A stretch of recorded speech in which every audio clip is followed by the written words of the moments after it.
Hello, welcome everyone. आप सभी का हमारे यूट्यूब चैनल सिविल जंक्शन पर स्वागत है। हम आप लोगों के लिए आरआरबी जेईई के जितने भी आपके प्रीवियस ईयर क्वेश्चंस हैं उनकी वीडियो सीरीज स्टार्ट किए हैं, जिसमें एक पेपर अपना सॉल्व कर चुके हैं। लगभग आपके 100 टोटल, लगभग आपके 100 नंबर्स ऑफ पेपर, ठीक है, 100 नंबर ऑफ पेपर्स जो है आप लोगों के लिए हम लोग इस सीरीज में सॉल्व कराएंगे, जो कि आपके रेलवे के जितने भी एग्ज़ाम हुए होंगे, चाहे आपका 2019 वाला हो या आपके डिपार्टमेंटल एग्जाम्स हो, डिफरेंट डिफरेंट आपके जोन के, उन सभी के क्वेश्चंस का सॉल्यूशन बिल्कुल डिटेल्ड में आपको इस सीरीज में हम लोग कराएंगे। इसके लिए आप लोग हमारे चैनल से जुड़े रहिएगा। तो एक एक करके हम लोग धीरे धीरे सारे पेपर्स को सॉल्व करेंगे। आपको आरआरबी जेईई सीबीटी 2 के टेक्निकल पार्ट के लिए किसी भी प्रैक्टिस बैच को लेने की ज़रूरत नहीं होगी।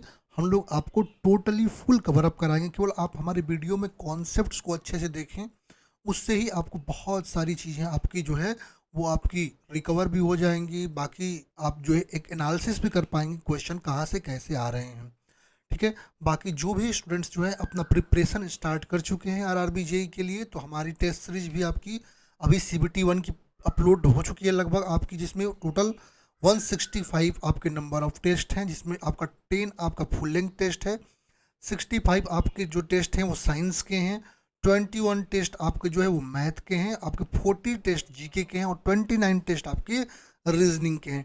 टेस्ट आपके बाइलिंगुअल होंगे, मीन्स हिंदी और इंग्लिश दोनों में। तो आप लोग हमारे सिविल की गोली ऐप पर जाकर के इसको परचेज कर सकते हैं। बाकी सीबीटी 2 के लिए भी हम लोग टेस्ट सीरीज लॉन्च करने वाले हैं, बहुत जल्द आ जाएगी आपकी, जिसमें आपका टोटल नंबर ऑफ टेस्ट यदि हम बात करते हैं 200 है, जिसमें आपका 10 फुल लेंथ होगा, 125 आपका सिविल इंजीनियरिंग के टेस्ट होंगे, आपके 65 मतलब ये आपके टॉपिक वाइज वगैरह होंगे, 65 आपके नॉन टेक्निकल होंगे, क्योंकि सीबीटी 2 में भी आपका नॉन टेक का पार्ट है, तो उसके लिए तो ये भी आप लोग परचेज कर सकते हैं। और जो स्टूडेंट्स हमारे वीडियोस को देख रहे हैं, यदि वो इस वीडियो का मतलब पूरी तरह से यूटिलाइजेशन चाहते हैं, तो ये वाली बुक जो है, जो हमारी सिविल की गोली की आरआरबी जेईई की प्रीवियस ईयर पेपर के सॉल्यूशन की डिटेल्ड सॉल्यूशन की बुक है, आप लोग इसको परचेस कर सकते हैं। क्योंकि अभी तो मैं 2019 के पेपर्स आपको करा रहा हूँ, इसके बाद पूरे जितने भी क्वेश्चंस हैं मैं इस बुक के द्वारा कराते जाऊँगा। तो आप लोग अपने सामने बुक रख सकते हैं और बुक रख करके पूरे एक एक क्वेश्चन को देख सकते हैं। इस पर आपको अब नए वाला एडिशन जो आ रहा है, उसमें जो है स्कैनर भी दिया रहेगा, आप लोग स्कैनर को स्कैन कर सकते हैं इस बुक में और वहाँ से देख सकते हैं। चलिए अब स्टार्ट करते हैं अपना आरआरबी जेईई का जो पेपर आपका 29 ऑफ अगस्त को आपका 2019 में शिफ्ट 2 में हुआ था, उसका डिटेल्ड सॉल्यूशन देखेंगे। पहला क्वेश्चन क्या कह रहा है हमारा, कह रहा है आपका question, the product of either force of couple with the arm of the couple is called. कह रहा है आपका जो है एक कपल दे रखा है और उसका एक आर्म दे रखा है, ठीक है। कह रहा है कि जो प्रोडक्ट होगा आपका force of the couple with the arm of the couple, उसको हम क्या कहेंगे, रिजल्टिंग कपल कहेंगे, रिजल्टेंट कपल कहेंगे, मूवमेंट ऑफ द कपल कहेंगे, या मूवमेंट ऑफ द फोर्सेस कहेंगे। अब देखिए, यदि मैं बात कर रहा हूँ किसी कपल की, ये रहा कपल। कपल क्या होता है, कपल आपका पेयर ऑफ फोर्सेस होता है। क्या होता है, पेयर ऑफ फोर्सेस होता है, जिनका मैग्नीट्यूड यदि हम बात करते हैं, मैग्नीट्यूड वाइज यदि हम बात करें, तो मैग्नीट्यूड आपका इक्वल होता है, बट फोर्सेस का जो लाइन ऑफ एक्शन होता है वो आपका सेम नहीं होता है, डिफरेंट लाइन ऑफ एक्शन पे फोर्सेस होती हैं। यहाँ पर आप देखिए, यहाँ पे एफ आपका मैग्नीट्यूड का फोर्स लगा हुआ है डाउनवर्ड, और ये भी आपका एफ मैग्नीट्यूड का आपका फोर्स लगा हुआ है अपवर्ड।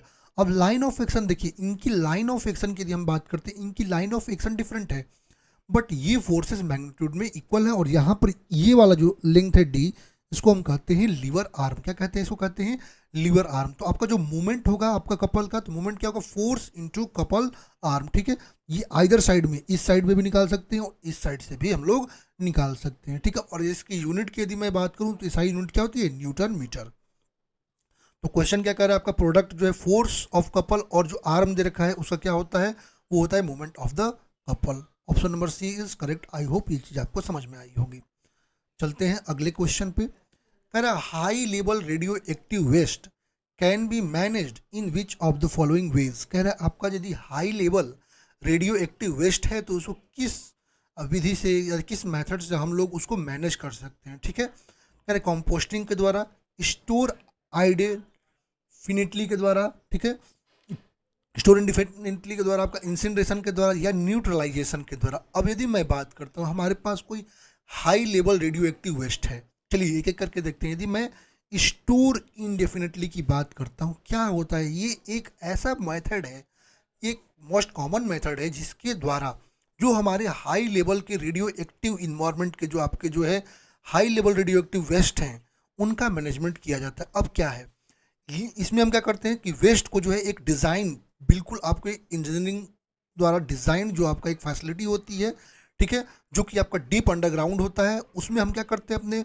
वेस्ट को स्टोर करते हैं, ठीक है, जिससे आपका जो ह्यूमन्स या इन्वायरमेंट को ये इम्पैक्ट ना कर सके, क्योंकि जो आपका high level radio active wastage होती हैं वो बहुत ज़्यादा आपको जो है डेंजरस प्रॉब्लम क्रिएट कर सकती हैं, ठीक है, इससे कैंसरोजेनिक प्रॉब्लम्स भी आपके आपके जो है वो प्रोड्यूस हो सकते हैं, ठीक है। तो यदि मैं बात करता हूँ तो इनके लिए एक स्पेशली डिजाइंड आपका स्ट्रक्चर होता है जो कि आपका बिलो द ग्राउंड लेवल होता है, उसको हम अंडरग्राउंड के अंडरग्राउंड रखते हैं, ठीक है, डीप अंडरग्राउंड रखते हैं जिससे उसका कंटामिनेशन ना हो सके बाहर की ओर, ठीक है। अब यदि हम बात करते हैं, लेकिन यहाँ पर भी बहुत सारे ऐसे कंट्रीज हैं इस मेथड के द्वारा भी आपका जो इनका कंटामिनेशन जो है ना वो चैलेंजिंग इशू है, बहुत इजीली ये कंटामिनेशन हो नहीं पाता है। यदि कंपोस्टिंग की बात करते हैं तो कंपोस्टिंग तो आपको पता ही है, कंपोस्टिंग के द्वारा हम क्या करते हैं, तो कंपोस्टिंग के द्वारा हम जो भी ऑर्गेनिक वेस्ट जैसे आपके स्क्रैप्स हो गए, यार्ड ट्रिमिंग्स वगैरह हो गया, इनका जो हम लोग क्या करते हैं मैनेजमेंट करते हैं, ठीक है। इसमें क्या होता है कि हम क्या करते हैं कि अपना एक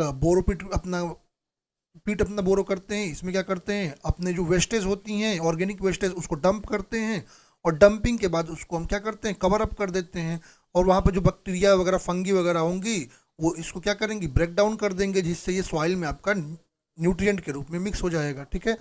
high level radioactive waste को इसके द्वारा हम कभी भी एलिमिनेट नहीं कर पाएंगे। इंसिनरेशन की यदि हम बात करते हैं, इंसिनरेशन आपका क्या होता है, ये एक ऐसा प्रोसेस होता है जिसमें अपने वेस्ट मटेरियल को ऑक्सीजन के प्रेजेंस में हम क्या करते हैं उसकी कंबसन करते हैं, मतलब उसको जलाते हैं, ठीक है, तो ये होता है इंसिनरेशन, ठीक है। इंसिनरेशन ऐसे भी आपके इन्वायरमेंट के लिए बहुत ज़्यादा अनहेल्दी होता है, बट हमारे इंडिया में इंसिनरेशन टेक्निक बहुत ज़्यादा यूज भी होता है, ठीक है। इससे भी आपके लो लेवल के रेडियो एक्टिव वेस्ट तो जनरेट होते ही हैं, बट ये उतने हाई लेवल के वेस्ट नहीं होते हैं, ठीक है। ये भी इन्वायरमेंट में प्रॉब्लम तो क्रिएट करता है इंसिनरेशन। अब यदि हम बात करते हैं न्यूट्रलाइजेशन की, यदि मैं बात करूँ तो न्यूट्रलाइजेशन आपका एक केमिकल रिएक्शन होता है जो कि एसिड और बेसिस के बीच में होता है, जिससे वाटर और सॉल्ट प्रोड्यूस होता है, ठीक है। इसमें क्या होता है कि ये आपका जो एसिडिक या बेसिक, अब यदि बात करता हूँ रेडियो एक्टिव वेस्ट है उनके लिए इसको यूज करते हैं उनको ट्रीट करने के लिए, लेकिन इसके द्वारा भी हाई लेवल के यदि हमारे पास रेडियो एक्टिव वेस्ट हैं तो उनका मैनेजमेंट नहीं कर पाएंगे, ठीक है। तो यदि हाई लेवल के यदि मान लीजिए आपके पास जो रेडियो एक्टिव वेस्ट हैं यदि उनका मैनेजमेंट करते हैं तो उसके लिए हम स्टोर इंडिफिनिटली ये आपका जो है मेथड यूज करते हैं। तो ऑप्शन नंबर बी आपका यहाँ पर करेक्ट हो जाएगा। अब चलते हैं अगले क्वेश्चन पे, कह रहे हैं आपका smog is a combination of, यदि स्मोग की बात करते हैं कह रहे किसका कॉम्बिनेशन होता है। देखिए यदि मैं वर्ड को देखता हूँ स्मोग क्या है अपना वर्ड स्मोग, ठीक है। स्मोग की यदि हम बात करते हैं तो ये कॉम्बिनेशन होता है किसका, स्मोग। एक तो इसमें वर्ड आ रहा है स्मोक, आपको खुद समझ में आ रहा होगा, एक वर्ड आ रहा है क्या स्मोक, ठीक है, और एक वर्ड आएगा फॉग, क्या आएगा फॉग, ठीक है। दोनों को मिलाकर क्या मेरा, दोनों को मिलाकर बना आपका smoke. So smoke is the combination of smoke and fog, और ये आपका हार्मफुल मिक्सचर होता है, इसमें डस्ट वगैरह एयर पॉल्यूटेंट्स जैसे nitrogen oxide volatile organic compound ये सब होते हैं, ठीक है।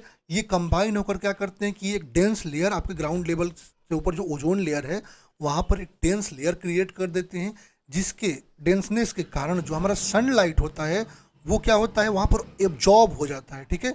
अब ओजोन यदि आपका जो है हायर देन एटमॉस्फेयर प्रेजेंट है तो वो तो आपका इन्वायरमेंट को प्रोटेक्ट करता है, वो तो गुड है, लेकिन यदि आपका नियरेस्ट ग्राउंड पर ओजोन की कोई लेयर बन जाए इन गैसेस के कारण वो आपके हेल्थ इफेक्ट को आपका जो इम्पैक्ट करता है, इरिटेटिंग हेल्थ इफेक्ट करता है, ठीक है। स्मोक की यदि हम बात करते हैं तो एक्चुअली जो हमारे ऑटोमोबाइल्स हैं, फैक्ट्रीज हैं, इंडस्ट्रीज है, उनसे जो आपका एमिशंस होते हैं, ठीक है, उनसे ये क्या करता है सनलाइट में रिएक्ट करता है और आपका ये एक लेयर फॉर्म करता है, ठीक है। ये आपका विजिबिलिटी को भी रिड्यूस कर देता है। तो यदि मैं स्मोक की बात करता हूँ क्वेश्चन में तो ये किसका कॉम्बिनेशन है, स्मोक प्लस फॉग, आपको वर्ड से ही यहाँ पर ये पता चल रहा है, तो ऑप्शन नंबर बी आपका क्या होगा करेक्ट हो जाएगा, ठीक है। चलते हैं अगले क्वेश्चन पे, कह रहा है to prevent corrosion of steel reinforcement in RCC structures the pH value of concrete should be, कह रहा है आपका जो कोरोजन से अपनी आरसीसी स्ट्रक्चर में जो स्टील रेनफोर्समेंट है, यदि उसको हमें प्रिवेंट करना है, कह रहा है कि जो पीएच वैल्यू कंक्रीट होना चाहिए वो कैसा होना चाहिए, एसिडिक होना चाहिए, हाईली अल्कलाइन होना चाहिए, न्यूट्रल होना चाहिए, या जस्ट एल्कलाइन होना चाहिए। अच्छा, यदि मैं बात करता हूँ अपनी कंक्रीट को स्ट्रेंथ, यदि कंक्रीट की बात करते हैं तो कंक्रीट को एक्स्ट्रा स्ट्रेंथ प्रोवाइड करने के लिए हम क्या करते हैं, उसमें स्टील रेनफोर्समेंट प्रोवाइड करते हैं। ठीक है, अब यदि मैं बात करता हूं तो स्टील रेनफोर्समेंट, यदि स्टील की बात करता हूं तो स्टील पे कोरोजन हो सकता है, तो उस कोरोजन से हमें बचाने के लिए हम क्या करते हैं कि अपने कंक्रीट की जो पीएच वैल्यू रखते हैं वो हाईली अल्कलाइन रखते हैं। ठीक है, लगभग टिपिकली हम 12 तक रखते हैं। ठीक है, जो कि आपका हाईली अल्कलाइन कंडीशन होता है, ये क्या करेगा, ये पैसिविटी को प्रमोट करेगा, जिससे क्या होगा, जो स्टील रेनफोर्समेंट है वहाँ पर डेंसनेट फॉर्म होगा और टाइटली ये क्या करेगा, सल्फर डाइऑक्साइड का एक लेयर वहाँ पर बना लेगा। ठीक है, जिसके कारण आपका जो है कोरोजन से आपका जो है स्टील प्रिवेंट हो सकता है। तो यदि हम बात करते हैं तो अपने स्टील रेनफोर्समेंट में स्ट्रक्चर, जो आरसीसी स्ट्रक्चर में जो स्टील रेनफोर्समेंट है उसको प्रिवेंट करने के लिए हम कंक्रीट की जो पीएच वैल्यू है उसको जो हम क्या रखते हैं, उसको हाईली एल्कलाइन रखते हैं। तो ऑप्शन नंबर बी हमारा करेक्ट हो जाएगा। चलते हैं अगले क्वेश्चन पे। अगला क्वेश्चन कह रहा है आपका, dimension text is generally placed over, जो डायमेंशन टेक्स्ट होता है जनरली उसको कहाँ प्लेस करते हैं आपको, leader, over the line, leader, centre, dimension या एक्सटेंशन। अब there are different types of lines which we use in the engineering drawing, so in which if we talk about visual outline और object line, what is the visual outline और object line. तो ये आपका यदि मैं बात करता हूँ, ये लाइन जो होता है ना, ये थिक लाइन होता है। क्या होता है, ये आपका थिक लाइन के द्वारा, यदि मैं आउटलाइन की बात करूं या ऑब्जेक्ट लाइन की बात करूं, इसको हम थिक लाइन के द्वारा रिप्रेजेंट करते हैं। और ये किसके लिए, तो आपके जो आउटर विजुअल फीचर्स होते हैं ड्राइंग में, उनको जो है और शो करने के लिए इन लाइन्स का यूज करते हैं। सेक्शन लाइन या हैचिंग लाइन की यदि हम बात करते हैं, ये भी आपका थिन कंटिन्यूस लाइन होते हैं, जो कि आपके ऑब्जेक्ट के क्रॉस सेक्शन जो हम दिखाते हैं उसको जो है आपको शो करने के लिए यूज में लाया जाता है। सेंटर लाइन या लोकस लाइन की बात करते हैं तो ये आपको पता है, ये आपको लॉन्ग या शॉर्ट डैशेस के द्वारा जो आपके बने हुए लाइन होते हैं, जिनकी रेंजिंग यदि मैं बात करता हूँ 6:1 या 4:1 होता है, जो कि क्लोजली आपका इवनली स्पेस्ड होते हैं ड्राइंग में, जो कि आपके सेंटर लाइन को बताते हैं। हिडन लाइन की यदि हम बात करता हूँ, हिडन लाइन जो है आपका इसको रिप्रेजेंट करते हैं क्लोजली या इवनली स्पेस्ड शॉर्ट डैशेस के द्वारा, और ये आपके जो इंडिविजुअल फीचर्स हैं जो कि आपके ड्राइंग में हाइड हो रहे हैं उनको रिप्रेजेंट करते हैं। एक्सटेंशन लाइन की यदि बात करते हैं तो ये आपका थिन कंटिन्यूस लाइन है, जो कि आपके ऑब्जेक्ट के डायमेंशंस को दिखाने के लिए यूज में लाए जाते हैं। ठीक है, और यदि मैं बात करता हूँ यहाँ पर dimension line, so dimension line की यदि मैं बात करता हूँ तो डायमेंशन लाइन आपके थिक कंटिन्यूस लाइन है जो कि डायमेंशन को दिखाते हैं। ठीक है, और लाइन के ऊपर हम क्या करते हैं, एरो देते हैं, हेड पर एरो देते हैं और आपके बॉटम पर भी एरो देते हैं, ये आपको एक्सटेंशन लाइन को बताते हैं। ठीक है, अब मैं बात करता हूँ तो इसको कहाँ पर रखते हैं, जो डायमेंशन टेक्स्ट है, कभी भी आप डायमेंशन टेक्स्ट हो, ये हमारा डायमेंशन लाइन है। ठीक है, डायमेंशन लाइन है। ठीक है, आपको जो आपका डायमेंशन टेक्स्ट वो जनरली किसके अब होता है, डायमेंशन टेक्स्ट वो होता है आपके डायमेंशन लाइन के। ठीक है, जैसे यहाँ पे लिखेंगे 3 सेंटीमीटर, 3 सेंटीमीटर, बहुत लोग नीचे लिख देते हैं, लेकिन रूल क्या है कि डायमेंशन के जो टेक्स्ट हैं वो आपको डायमेंशन लाइन के ऊपर लिखना चाहिए। ठीक है, क्या होगा, dimension line, above the dimension line. ठीक है, बाकी और अदर लाइंस भी आप लोग देख सकते हैं। चलते हैं अगले क्वेश्चन पे। अब हमारा क्वेश्चन नंबर 6 क्या कह रहा है, चलिए एक बार क्वेश्चन नंबर 6 को देखते हैं। कह रहा है question number 6, what is the super elevation for a horizontal highway curve of radius 500 metre and speed is 100 kilometre per hour in mix traffic condition. कह रहा है आपका सुपर एलिवेशन एक हॉरिजॉन्टल हाईवे कर्व का बताना है, जिसका रेडियस 500 मीटर दे रखा है और स्पीड आपका 100 किलोमीटर पर आवर आपका मिक्स ट्रैफिक कंडीशन के लिए दे रखा है। मीन्स क्या क्या दे रखा है, आपका भी दे रखा है, भी कितना दे रखा है, 100 kilometre per hour, 100 kilometre per hour दे रखा है। ठीक है, और क्या दे रखा है आपका, आर रेडियस दे रखा है, आर इक्वल टू कितना दे रखा है आपका 500 मीटर दे रखा है, 500 मीटर दे रखा है। ठीक है, अब क्या करेंगे, ई निकालना है, तो हमको ई निकालना है, और जब भी किलोमीटर पर आवर में आपकी वैल्यू दे रखी है तो यहाँ पर ई निकालना है, तो ई इक्वल टू क्या हो जाएगा आपका, ई इक्वल टू हो जाएगा v² अपॉन 225 इंटू आर। ठीक है, ठीक है, ये आपका जो है, ये कब यूज करते हैं, जब आपका भी जो है किलोमीटर पर आवर में दे रखा हो और आर आपका मीटर में दे रखा हो, तो इसको यूज करते हैं फॉर्मूला। अब रख दीजिए केवल 100 का square 100 square upon 225 into R कितना दे रखा है, 1 सेकेंड, आर आपका दे रखा है 500। तो इसको सॉल्व करेंगे तो ये आपका आएगा ई कितना आएगा, ये आएगा 0. आपका 889, जिसको हम क्या कह सकते हैं, इसको कह सकते हैं आपका 8.9% कह सकते हैं, 8.9% कह सकते हैं इसको। तो सही ऑप्शन क्या हो जाएगा आपका यहाँ पर 8.9%, तो ऑप्शन नंबर डी करेक्ट हो जाएगा। नेक्स्ट हमारा क्वेश्चन कर रहा था common name for all doors windows and such units are called as. कह रहा है जो आपके डोर विंडोज हैं या ऐसे जो यूनिट्स हैं उनका एक कॉमन नेम जो होता है उसको हम क्या कहते हैं, ठीक है, शटरिंग कहते हैं, फर्नीचर कहते हैं, ज्वाइनरी कहते हैं या वेंटिलेटर्स कहते हैं। अब मैं यदि बात करता हूँ किसकी, ज्वाइनरी की। ज्वाइनरी क्या होता है, जो कंस्ट्रक्शन इंडस्ट्री हमारी होती है उसमें जो आपका ज्वाइनरी होता है वो आपका जो है रेफर करता है जो आपके पार्ट्स होते हैं वुड वर्किंग जो आपकी ज्वाइनिंग में इन्वॉल्व होते हैं, जैसे आपके जो है आपके जॉइंट्स हो गए, आपके कटिंग हो गया, फिटिंग हो गया, मेजरिंग हो गया, मतलब डोर विंडो की ये सारी चीज़ें जो हैं आपके डोर्स के, विंडोज़ के, स्टेयर्स के, इन सबको यदि मैं कंबाइंड रूप में यदि बात करूँ, कॉमनली बात करूँ, उसको हम ज्वाइनरी कहते हैं। क्या कहते हैं, ज्वाइनरी। ऑप्शन नंबर सी यहाँ करेक्ट हो जाएगा। एक सेकंड, एक मच्छर परेशान कर दिया, ठीक है, यहाँ पर ऑप्शन नंबर सी करेक्ट हो जाएगा। नेक्स्ट क्वेश्चन हमारा क्या कह रहा है, the density of as produced in municipal solid waste is. कह रहा है म्युनिसिपल सॉलिड वेस्ट में जो एस प्रोड्यूस्ड होता है उसकी डेंसिटी कितनी होती है, 700 किलोग्राम पर मीटर क्यूब, 1000 किलोग्राम पर मीटर क्यूब, 450 किलोग्राम पर मीटर क्यूब या आपका 100 किलोग्राम पर मीटर क्यूब। यदि मैं म्युनिसिपल वेस्ट की बात करूं, क्या होते हैं म्युनिसिपल वेस्ट, तो म्युनिसिपल वेस्ट आपके ऐसे वेस्ट होते हैं जिसमें आपके फूड वेस्टेज, रबीज, एसेज और उनके रेसिड्यू, ठीक है, आपके कंस्ट्रक्शन वेस्ट जिसका डिमोलिशन वगैरह करते हैं, ट्रीटमेंट प्लांट के वेस्ट, ये सारे जो है वेस्टेज इसमें आती है। मतलब यदि मैं म्युनिसिपल सॉलिड वेस्ट की बात करूं, इसमें जो है आपके पुट्रिसेबल वेस्ट भी आते हैं, नॉन पुट्रिसेबल वेस्ट भी आते हैं। पुट्रिसेबल वेस्ट कौन से होते हैं, जो बायोडिग्रेडेबल होते हैं जैसे फूड वेस्ट। नॉन पुट्रिसेबल वेस्ट वो होते हैं जो कि नॉन बायोडिग्रेडेबल होते हैं जैसे बोतल, मेटल्स, ये सारी चीज़ें, ठीक है, ये सब इसमें आते हैं। अब यदि मैं बात करता हूँ, यदि म्युनिसिपल सॉलिड वेस्ट का इंसिनरेशन करते हैं, इंसिनरेशन जब करते हैं ये आपके जो है रेसिड्यू के रूप में एस प्रोवाइड करते हैं जिसको हम राख कहते हैं हिंदी में, ठीक है। अब यदि एस की डेंसिटी की यदि मैं बात करता हूं तो इसकी डेंसिटी आपकी 700 कितनी 700 किलोग्राम पर मीटर क्यूब होती है। कितनी होती है, 700 किलोग्राम पर मीटर क्यूब होती है, ठीक है। तो आई होप ये आपको समझ में आया हो। चलिए अब चलते हैं तो आप क्वेश्चन पे चलते हैं। क्या हो जाएगा, 700 किलोग्राम पर मीटर क्यूब, इसका मतलब ऑप्शन ए आपका करेक्ट हो जाएगा।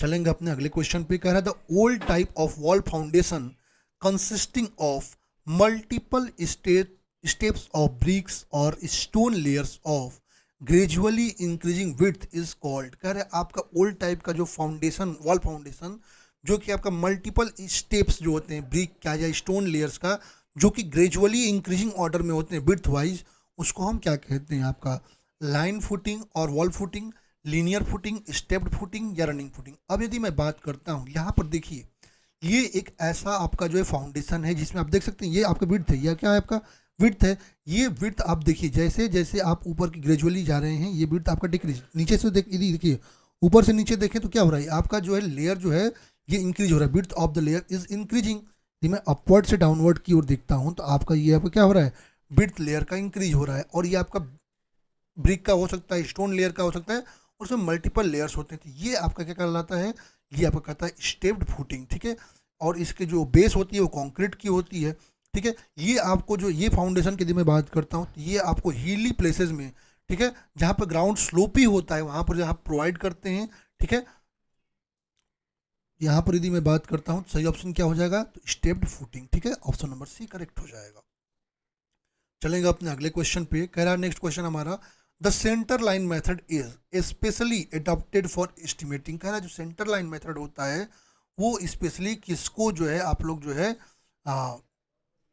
एस्टिमेट करने के लिए अडॉप्ट करेंगे, सर्कुलर बिल्डिंग के लिए, पॉलीगोनल बिल्डिंग के लिए, हेक्सागोनल बिल्डिंग के लिए, या circular, hexagonal and other geometric shape. अब यदि मैं बात करता हूँ एस्टिमेशन में हम दो मेथड यूज़ करते हैं, एक हमारा सेंटर लाइन मेथड होता है और एक हमारा long wall short wall method होता है। यदि मैं सेंटर लाइन मेथड की बात करता हूँ, ये क्वेश्चन आपका सेंटर लाइन मेथड से है, सेंटर लाइन मेथड में हम क्या करते हैं, आपका ये आपका जो भी वॉल्स या सिमिलर क्रॉस सेक्शंस होते हैं जहाँ पर आप टोटल सेंटर लाइन लेंथ क्या करते हैं, विड्थ और डेप्थ से मल्टीप्लाई करते हैं, आपका टोटल क्वांटिटी निकालते हैं। तो ये आपका कोई भी शेप हो, चाहे आपका सर्कुलर हो, हेक्सागोनल हो, ठीक है, रेक्टेंगुलर हो, उन सब के लिए यूज में लाया जाता है। इसका मतलब ऑप्शन नंबर डी यहाँ पर करेक्ट हो जाएगा। ठीक है, चलते हैं अगले क्वेश्चन पे। कह रहा है आपका इन ACC blocks the light weight property is achieved by, क्या जो ACC ब्लॉक्स होते हैं, ठीक है, उसमें कह रहा है जो लाइट वेट प्रॉपर्टी होती है वो किसके द्वारा अचीव की जाती है, एक्सलरेटिंग क्यूरिंग के द्वारा, ऑटोक्लेविंग के द्वारा, एरेशन के द्वारा,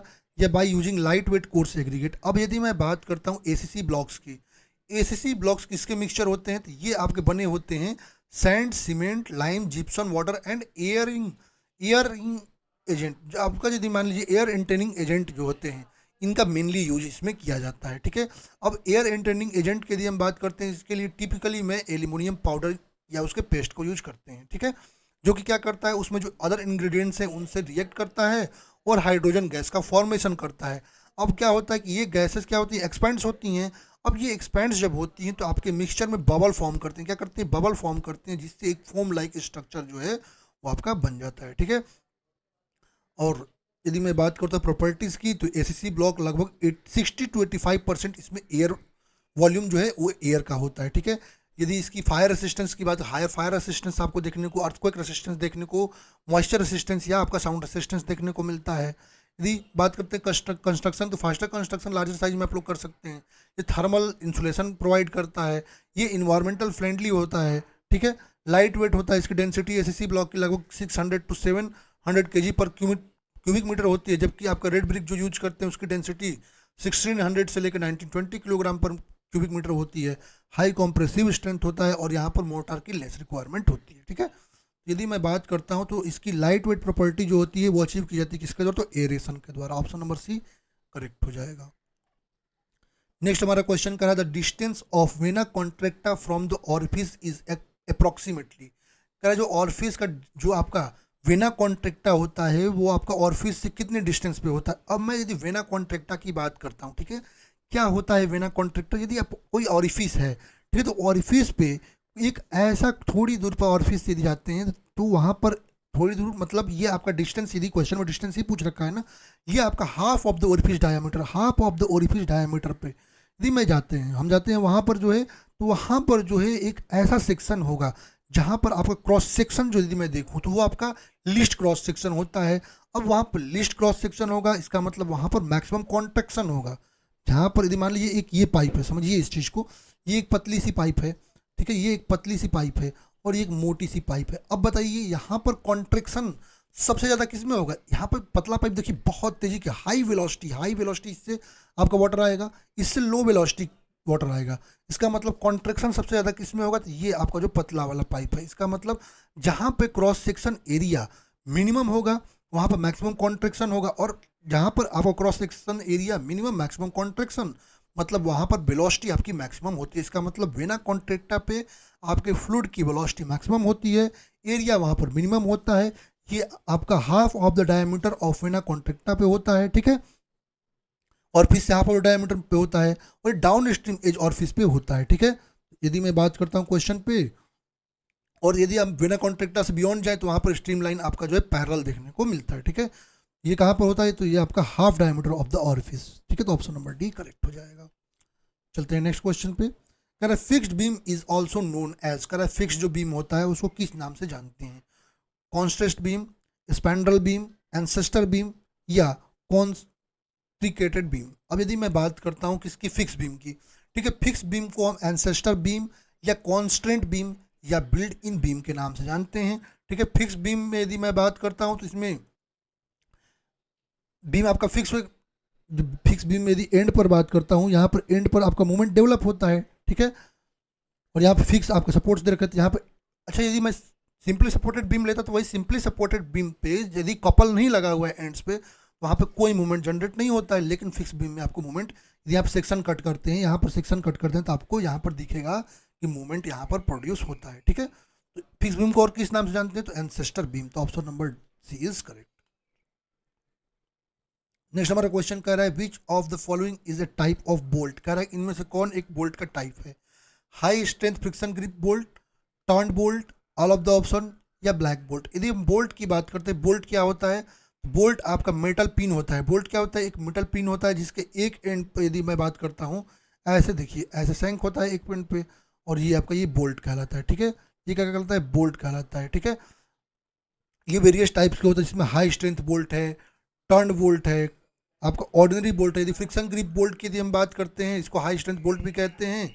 ये बोल्ट यदि मैं बात करते हैं, इसको यदि हम टाइटन करते हैं तो ये आपको जो है इनिशियल टेंशन डेवलप करते हैं, ठीक है। इसलिए इसको हम क्या कहते हैं, high strength friction grip bolt कहते हैं, ठीक है। ये बोल्ट जो होते हैं इसको तब तक टाइट करते हैं जब तक वहाँ पर जो है हाई टेंसाइल स्ट्रेंथ जो है वो स्ट्रेसेस जो है वो आपके प्रोड्यूस ना हो जाए, ठीक है। और यदि बात करते हैं यहाँ पे फ्रिक्शन जो आपके प्लेट सरफेस और आपके बोल्ट के बीच में जो फ्रिक्शन डेवलप होता है, यदि ऐसे ही मैं बात करता हूँ ऑर्डिनरी बोल्ट की, तो ऑर्डिनरी बोल्ट या कॉमन या रफ बोल्ट इसके नाम से जाने जाते हैं। इनका यूज हम जो है लाइट स्ट्रक्चर जैसे पर्लिन ब्रेसिंग वगैरह हम करते हैं, कभी भी जो यहाँ पर जो है बहुत ज़्यादा लोड आ रहा है वहाँ पर इसको यूज नहीं कर सकते हैं। टर्न बोल्ट की बात करते हैं, ये सिमिलर होते हैं अनफिनिश बोल्ट जो आपके होते हैं उनके, बट यहाँ पर यदि मैं बात करता हूँ डिफरेंस क्या होता है कि यहाँ पर जो है जो बोल्ट का सैंक होता है वो आपका हेक्सागोनल रोड होता है, ठीक है। और इसको जो है जहाँ पर हाई शियर स्ट्रेंथ हो, बियरिंग रेसिस्टेंस हो, वहाँ पर यूज कर सकते हैं। तो यहाँ पर यदि मैं बात करता हूँ तो all of the option are correct. चलते हैं अगले क्वेश्चन पे। नेक्स्ट हमारा क्वेश्चन, अच्छा क्वेश्चन नंबर 15 हमारा क्या कह रहा है, कह रहा है आपका the dynamic viscosity of an oil used for lubrication between a shaft and sleeve is 6 points, ठीक है। The shaft is of diameter 0.4 meter and rotates at 190 rpm. Calculate the power lost in the bearing for a sleeve length 90 mm. The thickness of the oil film is 1.5 mm. ये अच्छा question है आपका, ठीक। क्या क्या दे रखा है देखिए, क्वेश्चन में सबसे पहले जरूरी होता है क्या क्या दे रखा है वो जानना। तो गिवन में क्या क्या है आपको, क्या क्या दे रखा है आपको, तो यहाँ पर दे रखा है आपको डायमीटर डी दे रखा है ना, ठीक है। ठीक है, डायनामिक विस्कोसिटी दे रखा है शाफ्ट का 6 पॉइंट, ओके। शाफ्ट डायमीटर 0.4 का आपका दे रखा है, तो डी आपको कितना दे रखा है, डी इक्वल टू 0.4 दे रखा है, ओके। एल कितना दे रखा है, तो आपको 90 एम का दे रखा है, 90 mm, ठीक है। सारी अच्छा 0.4 ये आपका किसमें, मीटर में, ये ध्यान रखिएगा, ठीक है। कैलकुलेशन में इससे दिक्कत होती है। एन कितना दे रखा है, 190 आरपीएम दे रखा है, 190 आरपीएम दे रखा है, 190 आरपीएम। और आपका म्यू दे रखा है, कितना म्यू दे रखा है, म्यू आपका दे रखा है 0.6 पॉइंट दे रखा है ना, म्यू आपका कितना दे रखा है, 6 पॉइंट दे रखा है, ठीक है, 6 पॉइंट दे रखा है। अब चलिए और क्या दे रखा है, डी वाई दे रखा है, डी वाई आपका 1.5। चलिए इसको सॉल्व करते हैं। अच्छा वेलोसिटी की यदि मैं बात करता हूँ, पहले तो वेलोसिटी निकाल लेते हैं।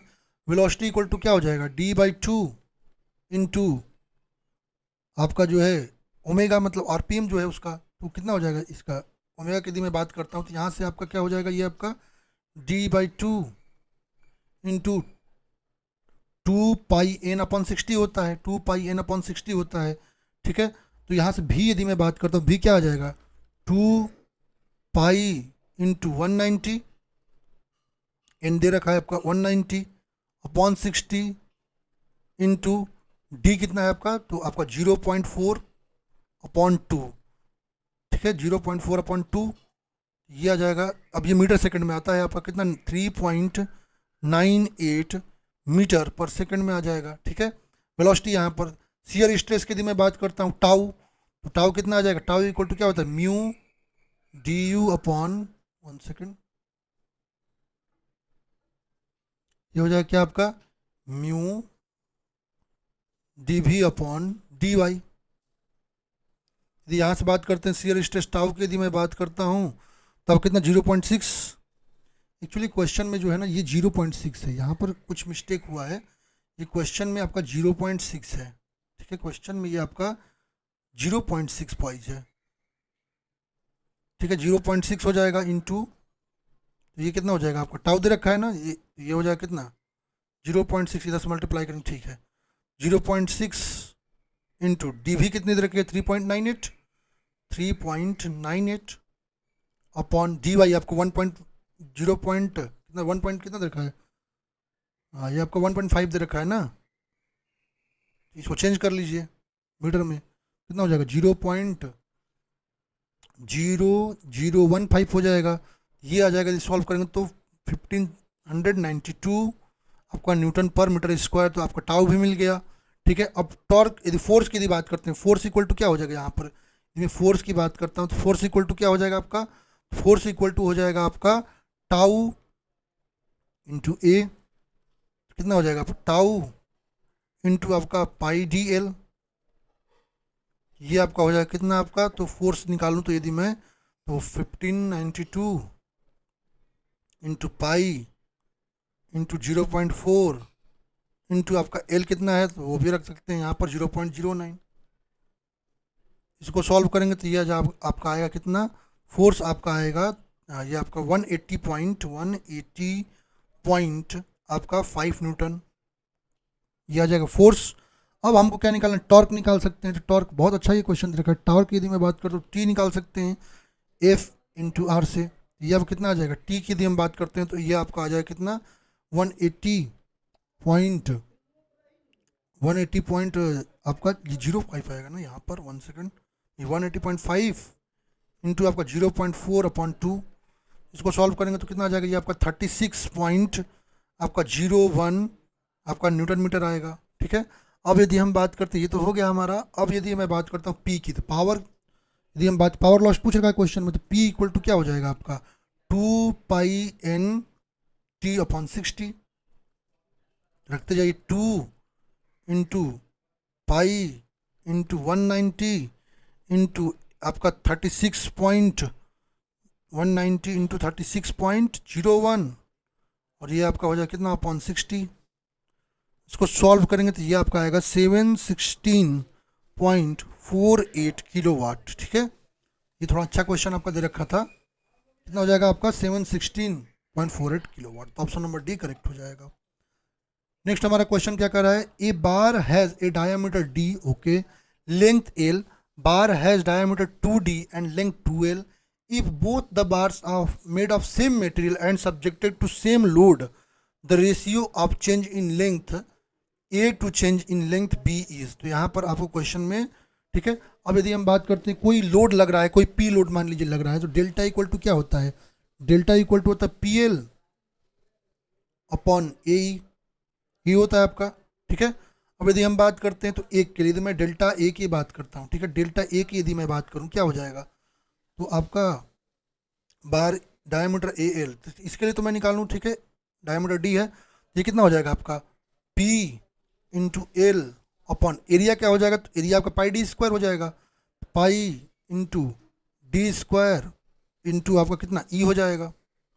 यदि हम डी डेल्टा बी की यदि हम बात करते हैं तो क्या हो जाएगा पी, अच्छा क्या कह रहा है यहाँ पर, बार है डायमीटर 2d करते हैं और लेंथ चलिए चेंज करते हैं, पी इंटू 2l करेंगे, इसको 2l हो जाएगा, ये आपका 2l हो जाएगा, और इसको दो गुना करना है हमको ना, 2l हो जाएगा, p इंटू क्या कह रहा है आपका बार डायमीटर 2d, लेंथ को 2l करते हैं। ठीक है, और यदि हम बात करते हैं क्या कह रहा है आपका 4d स्क्वायर, तो ये ऊपर चला जाएगा ना, तो 4d स्क्वायर हो जाएगा, कितना हो जाएगा पाई इंटू क्या कह रहा है आपका जो है 2d कर रहे हैं मतलब 4d स्क्वायर हो जाएगा, 4d स्क्वायर इंटू ई हो जाएगा।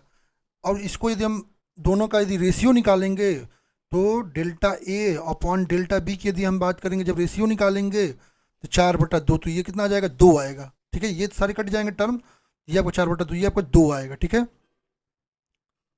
ठीक है, तो ये आपको कितना आएगा 1/2 लेंगे तो ये आपका पी एल, ये आपका 4 हो जाएगा, 1 सेकंड, इसको तो 4 आ जाएगा, ये आपका क्योंकि ये π/4 होगा ना, ये 4 हो जाएगा, ये π/4 तो ये भी 4 हो जाएगा, तो 4 तो ये कट जाएगा, कितना आएगा आपका, ये आएगा 2 आएगा, जब करेंगे तो सॉल्व 2 आएगा। चलते हैं अगले क्वेश्चन पे, कह रहा है सीप foot roller is most suitable for compacting, कह रहा है जो सीप फुट रोलर है वो किसके कॉम्पैक्टिंग के लिए मोस्ट सुटेबल है, कोहेजनलेस सॉइल के लिए, ग्रेवल के लिए, कोर्स ग्रेन सॉइल के लिए, या कोहेजिव सॉइल के लिए। यदि हम टाइप्स ऑफ रोलर्स और उसकी प्रॉपर्टीज़ को देखें तो सीप फुट रोलर आपके कोहेजिव सॉइल जैसे सिल्टी सॉइल, क्ले सिल्ट, इसके लिए आपका जो है सूटेबल है।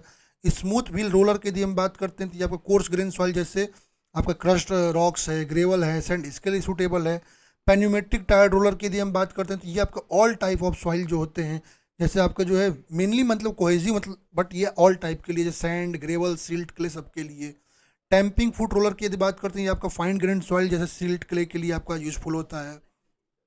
ग्रिड रोलर की यदि बात करते हैं, ये आपके वेदर्ड रॉक जैसे सैंड स्टोन वगैरह के लिए यूज में लाया जाता है। तो यदि हम बात करते हैं तो सिप फुट रोलर जो होता है किसके कॉम्पैक्टिंग के लिए मोस्ट सुटेबल होता है, ये होता है कोहेसिव सॉइल के लिए। तो ऑप्शन नंबर डी करेक्ट हो जाएगा। चलते हैं अगले क्वेश्चन पे। कह रहा है pick up the correct statement of the following. यहाँ पर कुछ स्टेटमेंट दे रखे हैं, आपको करेक्ट स्टेटमेंट बताना है। कह रहा है the receipts and disbursements in a given time interval are referred to as cash flow.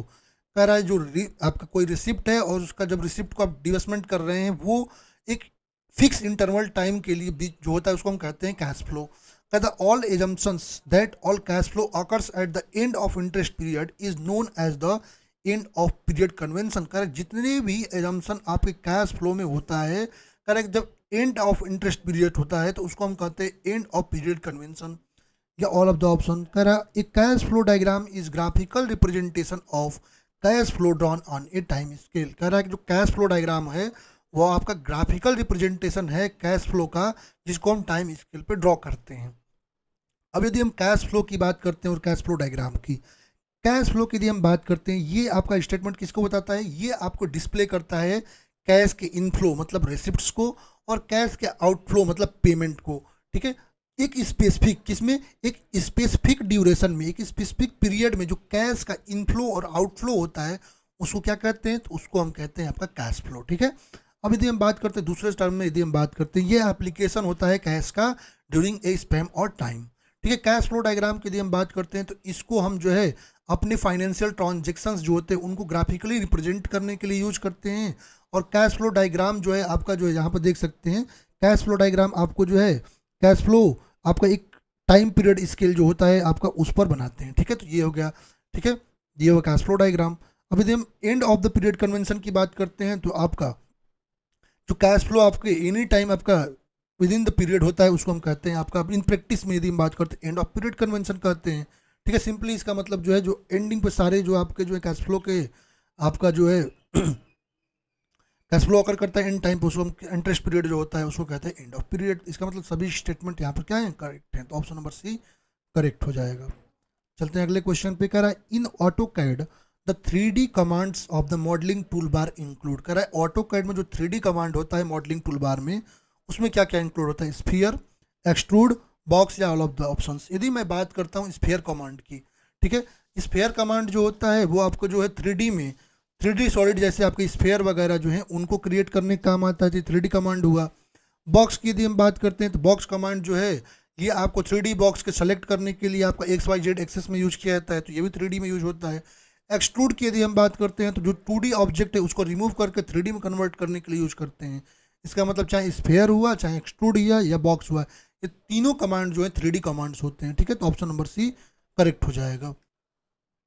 Next हमारा क्वेश्चन कह रहा है which one of the following is not the assumption in deriving Euler's theory for long columns. कह रहा है कि जो long columns हैं उनके लिए जो हम आइलर्स थ्योरी यूज करते हैं उसके कुछ एजम्पशंस दे रखे हैं। कह रहा है कि इनमें से कौन सा एजम्पशन नहीं है। कहता है column is initially straight and is loaded axially. कह रहा है कॉलम जो आपका होता है इनिशियली स्ट्रेट होता है और उस पर एक्सियल लोडिंग आती है। कहता है column the columns are having hinged end only. कह रहा है कॉलम्स पे केवल हिंज्ड एंड होते हैं। कहता है column fails by buckling alone. कह रहा है कॉलम जो है आपका केवल बकलिंग में फेल होता है।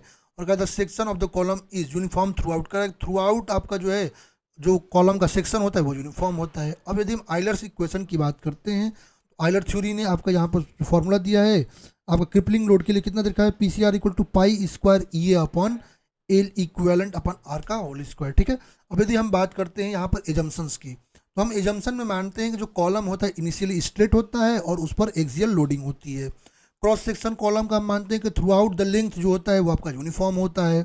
हम मानते हैं कि जो आपका कॉलम है उसका मटेरियल परफेक्टली इलास्टिक, होमोजीनियस और आइसोट्रॉपिक होता है और जो हुक्स लॉ है उसको फॉलो करता है। जो लेंथ होता है कॉलम का as compare to lateral dimension वो आपका बहुत ही ज़्यादा होता है। ठीक है, जो डायरेक्ट स्ट्रेसेस होती हैं as compare to bending stresses वो बहुत स्मॉल होती हैं कॉलम पे। ठीक है, कॉलम आपका केवल बकलिंग में फेल होता है। ठीक है, इसमें यदि मैं बात करता हूँ आइलर्स थ्योरी में तो कॉलम को मानते हैं बकलिंग में फेल होता है और जो self weight of the column होता है उसको हम नेग्लेजिबल रखते हैं, ठीक है। और यहाँ पर करें कॉलम्स हैविंग हिंज, ऐसा नहीं, कॉलम पर सभी आपके जो है कंडीशन आते हैं, तो ये आपका गलत दे रखा है। बाकी सारे स्टेटमेंट सही है, ये आपका जंक्शन में नहीं है, तो यही ऑप्शन आपका करेक्ट हो जाएगा।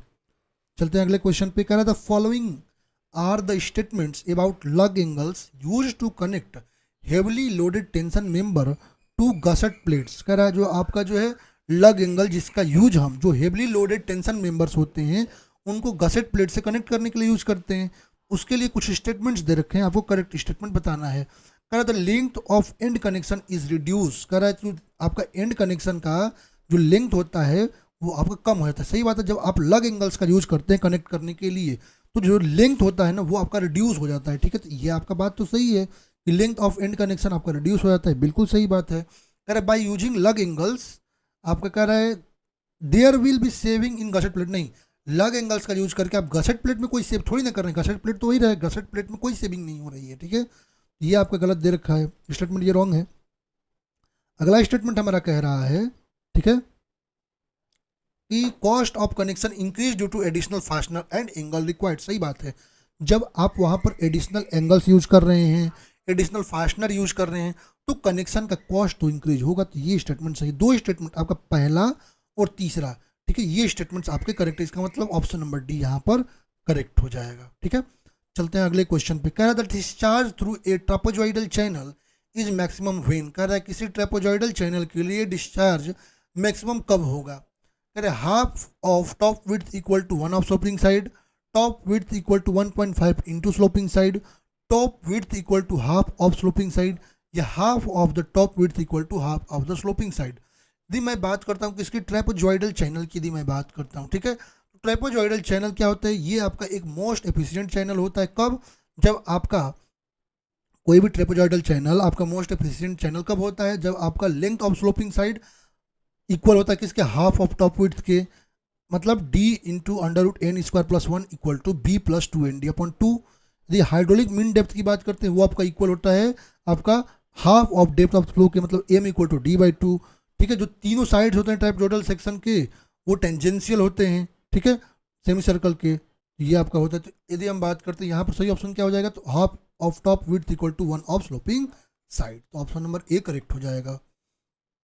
नेक्स्ट क्वेश्चन करा the average velocity of flow that will take place through the total cross sectional area of soil under unique hydraulic gradient is known as. का जो एवरेज वेलोसिटी होता है फ्लो का जो कि through out the cross sectional area आपका canal में लगता है पर यूनिट हाइड्रोलिक ग्रेडियंट, उसको क्या कहते हैं। तो आपका जो एवरेज फ्लो, ठीक है, जो एवरेज वेलोसिटी होता है फ्लो का जो कि आपके सॉइल के क्रॉस सेक्शन पे जो कि अंडर यूनिट हाइड्रोलिक ग्रेडियंट लगता है उसको हम कहते हैं आपका क्या, तो उसको कहते हैं कोफिशिएंट ऑफ परमेबिलिटी, ठीक है। कोफिशिएंट ऑफ परमेबिलिटी को हम सेंटीमीटर पर सेकंड या आपका मीटर पर डे में रिप्रेजेंट करते हैं। क्या होगा आपका option number C, coefficient of permeability. Next हमारा क्वेश्चन कर रहा है which of the following is not a type of page margin. कर रहा है इनमें से कौन सा पेज मार्जिन का एक टाइप नहीं है, सेंटर, टॉप, लेफ्ट, राइट। अच्छा यदि हम पेज मार्जिन में बात करते हैं, माइक्रोसॉफ्ट में जब आप जो है माइक्रोसॉफ्ट वर्ड में पेज बनाते हो वहाँ मार्जिन में एक ऑप्शन आता है, तो मार्जिन में आपका जो एक सेंटर थोड़ी ना आता है, मार्जिन में आपको टॉप का मार्जिन लेते हैं, लेफ्ट का लेते हैं, राइट का लेते हैं, बट ये आपका बॉटम का लेते हैं, सेंटर की मार्जिन नहीं होती, तो ये ऑप्शन आपका करेक्ट हो जाएगा। चलते हैं अगले क्वेश्चन पे। कह रहा है आपका when two roofing sheets meet at a lower level from opposite direction forming an acute angle junction is called as. कह रहा है आपका यदि दो रूफिंग शीट्स, ठीक है, दो रूफिंग शीट्स जो है एक लोअर लेवल पर मीट करते हैं और उनका जो फॉर्मिंग का डायरेक्शन होता है लेवल का वो आपका अपोजिट होता है और एक्यूट एंगल जंक्शन बनाते हैं, वो क्या कहलाते हैं। दी वैली की बात करते हैं, ये आपका इंटरसेक्शन होता है दो स्लोपिंग सर्फेसेस का जो कि आपका इंटरनल एंगल जो होता है अपोजिट ऑफ हिप बनाते हैं, जो कि आपका एक एक्यूट एंगल होता है, उसको हम कहते हैं क्या, वैली कहते हैं। लर्न टू लिव की यदि हम बात करते हैं, ये स्लोपिंग रूफ होता है, ये उसका सिंपलेस्ट फॉर्म होता है जो कि आपका टिपिकली रूम वगैरह जो स्मॉल वरांडा वगैरह में प्रोवाइड किया जाता है। डॉर्मर की यदि हम बात करते हैं, ये आपका वर्टिकल विंडो होता है जो स्लोपिंग रूप से बाहर की ओर होता है, ठीक है। सॉफिट की यदि हम बात करते हैं तो ये आपका हॉरिजॉन्टल फिक्स बोर्ड होता है जो कि राफ्टर पर होता है, ठीक है। ये सारी चीज़ें आप लोग देख सकते हैं यहाँ, और सही ऑप्शन होगा वैली। चलते हैं अगले क्वेश्चन पे। What is the percentage content of asphalt in the cutback asphalt. कह रहा है कि आपका जो है जो कटबैक एस्फॉल्ट है उसमें जो एस्फॉल्ट है उसका परसेंटेज कितना होता है, 30%, 50%, 10% या 85%। देखिए कटबैक एस्फॉल्ट की बात करते हैं तो ये किससे बना होता है, इसमें 85% एस्फॉल्ट होता है, एस्फॉल्ट सीमेंट, और आपका 15% कटर होता है बाई वेट। तो कितना होता है इसमें, 85% आपका एस्फॉल्ट होता है। ठीक है, यदि स्पॉट इमल्सन की, एस्फॉल्ट इमल्सन की बात करते हैं, इसमें 2/3 एस्फॉल्ट होता है और बाकी आपका रिमाइंडिंग जो होता है उसमें वाटर और आपका इमल्सीफायर्स होते हैं। ठीक है, यहाँ पर कटबैक एस्फॉल्ट की बात कर रहा है तो इसमें जो है आपका कितना एस्फॉल्ट होगा, तो एस्फॉल्ट आपका 85% होगा, तो ऑप्शन नंबर डी करेक्ट हो जाएगा। नेक्स्ट हमारा क्वेश्चन क्या कह रहा है, 27। क्वेश्चन 27 की मैं बात करता हूँ तो कह रहा है आपका the length of sediment tank should be at least, कह रहा है जो सेडिमेंट टैंक होता है उसका लेंथ जो होता है वो कितना होना चाहिए। ठीक है, आपका 4 times of the width of the tank, 1 time या 3 टाइम या 2 टाइम्स। यदि मैं बात करता हूँ आपका डायमेंशन की, यदि मैं सेडिमेंटेशन टैंक की बात करता हूँ तो लेंथ आपका 4 टाइम्स होता है विड्थ का, हाइट आपका 3.525 मीटर होता है, साइड डेप्थ की यदि हम बात करते हैं 0.8 मीटर से लेकर 1.2 मीटर, और फ्री बोर्ड आपका 0.5 मीटर का होता है। कितना होगा, 4 times of the width of the tank. तो ऑप्शन नंबर ए आपका करेक्ट हो जाएगा। नेक्स्ट हमारा क्वेश्चन कर रहा है इवेपोरेशन लॉसेज डिपेंड्स अपॉन, कर रहा है जो इवेपोरेशन लॉसेज हैं वो किस पे डिपेंड करते हैं, nature of precipitation and type of vegetation, all of the options, area of the water surface and depth of the water, humidity and wind velocity. यदि मैं इवेपोरेशन की बात करता हूँ, क्या होता है इवेपोरेशन, इवेपोरेशन एक ऐसा प्रोसेस होता है जिसके द्वारा जो वाटर सरफेस पे जो हमारा वाटर है वो क्या होता है आपके वेपर में कन्वर्ट, वाटर सरफेस मतलब आपका रिवर, ओशियन, लेक, ठीक है, वो क्या होता है वेपर में कन्वर्ट हो जाता है। ठीक है, और उसके बाद ये क्या करता है, जब वेपर में कन्वर्ट हो जाता है एयर के थ्रू जो है ऊपर की ओर क्लाउड के फॉर्म में जाता है एटमॉस्फेयर में, और वहाँ पर उसका कंडेंसेशन होता है। ठीक है, अब इवेपोरेशन की बात करते हैं, ये डिपेंड करता है कि इस पर टेम्परेचर पे, प्रेशर पे, ह्यूमिडिटी पे, surface area of the body पे, सॉल्ट कॉन्सेंट्रेशन, इन सब पर इवेपोरेशन आपका जो है डिपेंड करता है। अब यदि हम बात करते हैं यदि हायर प्रिसिपिटेशन है तो वहाँ पर रेट ऑफ इवेपोरेशन आपका लेसर देखने को मिलेगा, यदि लार्ज वाटर सरफेस है और डेप्थ उसका ज़्यादा है तो वहाँ पर ज़्यादा रेट ऑफ इवेपोरेशन होगा, हाई यदि आपका ह्यूमिडिटी है तो वहाँ पर इवेपोरेशन रेट आपका लोअर होगा, हायर यदि प्रेजेंस ऑफ विंड है तो वहाँ फास्टर रेट ऑफ इवेपोरेशन होगा, और यदि टेम्परेचर ज़्यादा है तो वहाँ पर इवेपोरेशन आपका रेट जो होगा वो फास्टर होगा। ठीक है, तो इन सब पे डिपेंड करता है, मतलब all of the options. Next हमारा क्वेश्चन कर the failure of a material under wearing load after a number of cycle of such load is known as, करा के लिए आपका कोई मटेरियल है उसका फेल्योर जो है आपका नंबर ऑफ साइकिलिंग लोडिंग के कारण हो रहा है उसको क्या कहते हैं। अच्छा, यदि मान लीजिए हमारे पास कोई फेल्योर, यदि कोई मटेरियल उस पर कॉन्टिन्यूस साइक्लिक लोडिंग आ रही है, साइक्लिक लोडिंग आ रही है कॉन्टिन्यूसली, लोड हट रहा है फिर आ रहा है फिर हट रहा है फिर साइक्लिक लोडिंग आ रही है, तो वहाँ पे जो फेल्योर होता है उसको हम कहते हैं फटीग फेल्योर। क्या कहते हैं, फटीग फेल्योर। तो ऑप्शन नंबर ए करेक्ट हो जाएगा। बाकी आप लोग यहाँ पर हमारी टेस्ट सीरीज भी आप लोग देख सकते हैं, आप लोग सारे क्वेश्चन बहुत ही अच्छे लेवल में ऐसे ही डिटेल्ड में वहाँ पर एक्सप्लेनेशन आपको मिलेगा, तो आप लोग इसको परचेज कर सकते हैं। ठीक है, चलते हैं अगले क्वेश्चन पे। कह रहा है the process of water being lost from the leaves of the plants from the pores is known as, कह रहा है कि आपका जो प्लांट्स के पोर्स होते हैं उससे जो वाटर लॉस्ट होता है उस प्रोसेस को हम क्या कहते हैं। ठीक है, यदि मैं बात करता हूं तो आपका ऑप्शन क्या कहता है, run of, transpiration, precipitation, evaporation. If you talk about transpiration, what is the transpiration, transpiration is the process in which the leaves of the plant or stem of the plants or pores of the plant will lose the water from there. ठीक है, यदि हम बात करते हैं आपका transpiration क्या होता है, ट्रांसपीरेशन एक ऐसा प्रोसेस होता है जिसमें आपके प्लांट्स के लीव्स होते हैं, प्लांट का मान लीजिए पोर्स होते हैं, वो क्या करते हैं कि वो ट्रांसपीरेशन में वाटर को लॉस्ट करते हैं। ठीक है, अब ट्रांसपीरेशन भी आपका एटमॉस्फेयर में जो होता है वो 3 प्रकार का होता है, जिसमें आपका स्टोमेटल आपका ट्रांसपीरेशन होता है, लेंटिकुलर ट्रांसपीरेशन होता है, स्यूटिकुलर ट्रांसपीरेशन, ये सारे ट्रांसपीरेशन है। ट्रांसपीरेशन आपका जो है हाई टेम्परेचर में रैपिड होगा, और इसको जब हम मेजर करने की बात करते हैं इसको फाइटोमीटर से हम मेजर करते हैं। तो यहाँ पर सही ऑप्शन क्या होगा, ट्रांसपीरेशन। तो ऑप्शन नंबर बी करेक्ट हो जाएगा। नेक्स्ट हमारा क्वेश्चन कह रहा है कि in an overhanging beam A B C, A B equal to L, B C equal to A, C being the free end, if it's subjected to a vertical load at free end maximum movement occurs at, कह रहा है maximum movement कहाँ अकर करेगा। अब यदि हम बात कर रहे हैं, यहाँ पर हमारा एक इस तरह का बीम दे रखा है जिस पर आपका जो है ये आपका सिंपली सपोर्टेड बीम है, ओवरहैंगिंग बीम है। ये आपका ए बी है जिसका लेंथ एल दे रखा है आपका, और बी से सी का लेंथ ए दे रखा है। यहाँ पर एक डाउनवर्ड आपका जो है, यहाँ पर जो है डब्लू मैग्नीट्यूड का यहाँ पर क्या लगा है, एक आपका लोड लगा हुआ है। तो यदि हम बात करते हैं यहाँ पर मूवमेंट निकालते हैं तो वहाँ मूवमेंट क्या आ जाए। अच्छा, यदि हम इसके शियर फोर्स भी बनाएंगे ना, इसका शियर यहाँ पर शियर फोर्स भी बनाएंगे तो इसका कुछ ऐसा शियर फोर्स आएगा, ठीक है, ऐसा करके कुछ शियर फोर्स आएगा, ये डाउनवर्ड हो जाएगा, ठीक है, ये डाउनवर्ड हो जाएगा। तो ये जब आता है ना, तो यहाँ पर जहाँ पर शियर फोर्स जीरो होता है वहाँ पर बेंडिंग मोमेंट मैक्सिमम देखने को मिलता है। ग्राफिकल द्वारा यदि देखते हैं, यहाँ पर यदि हम निकालते हैं तो आपका यदि हम समेशन ऑफ मूवमेंट यदि हम लेते हैं जीरो, तो क्या हो जाएगा, आर बी, यहाँ पर एक रिएक्शन डेवलप होगा, आर बी इंटू एल, ये आपका डिस्टेंस दे रखा है, इक्वल टू क्या होगा, डब्लू इंटू एल प्लस ए। तो आर बी यहाँ से निकल जाएगा कितना, डब्लू इंटू एल ए अपॉन एल।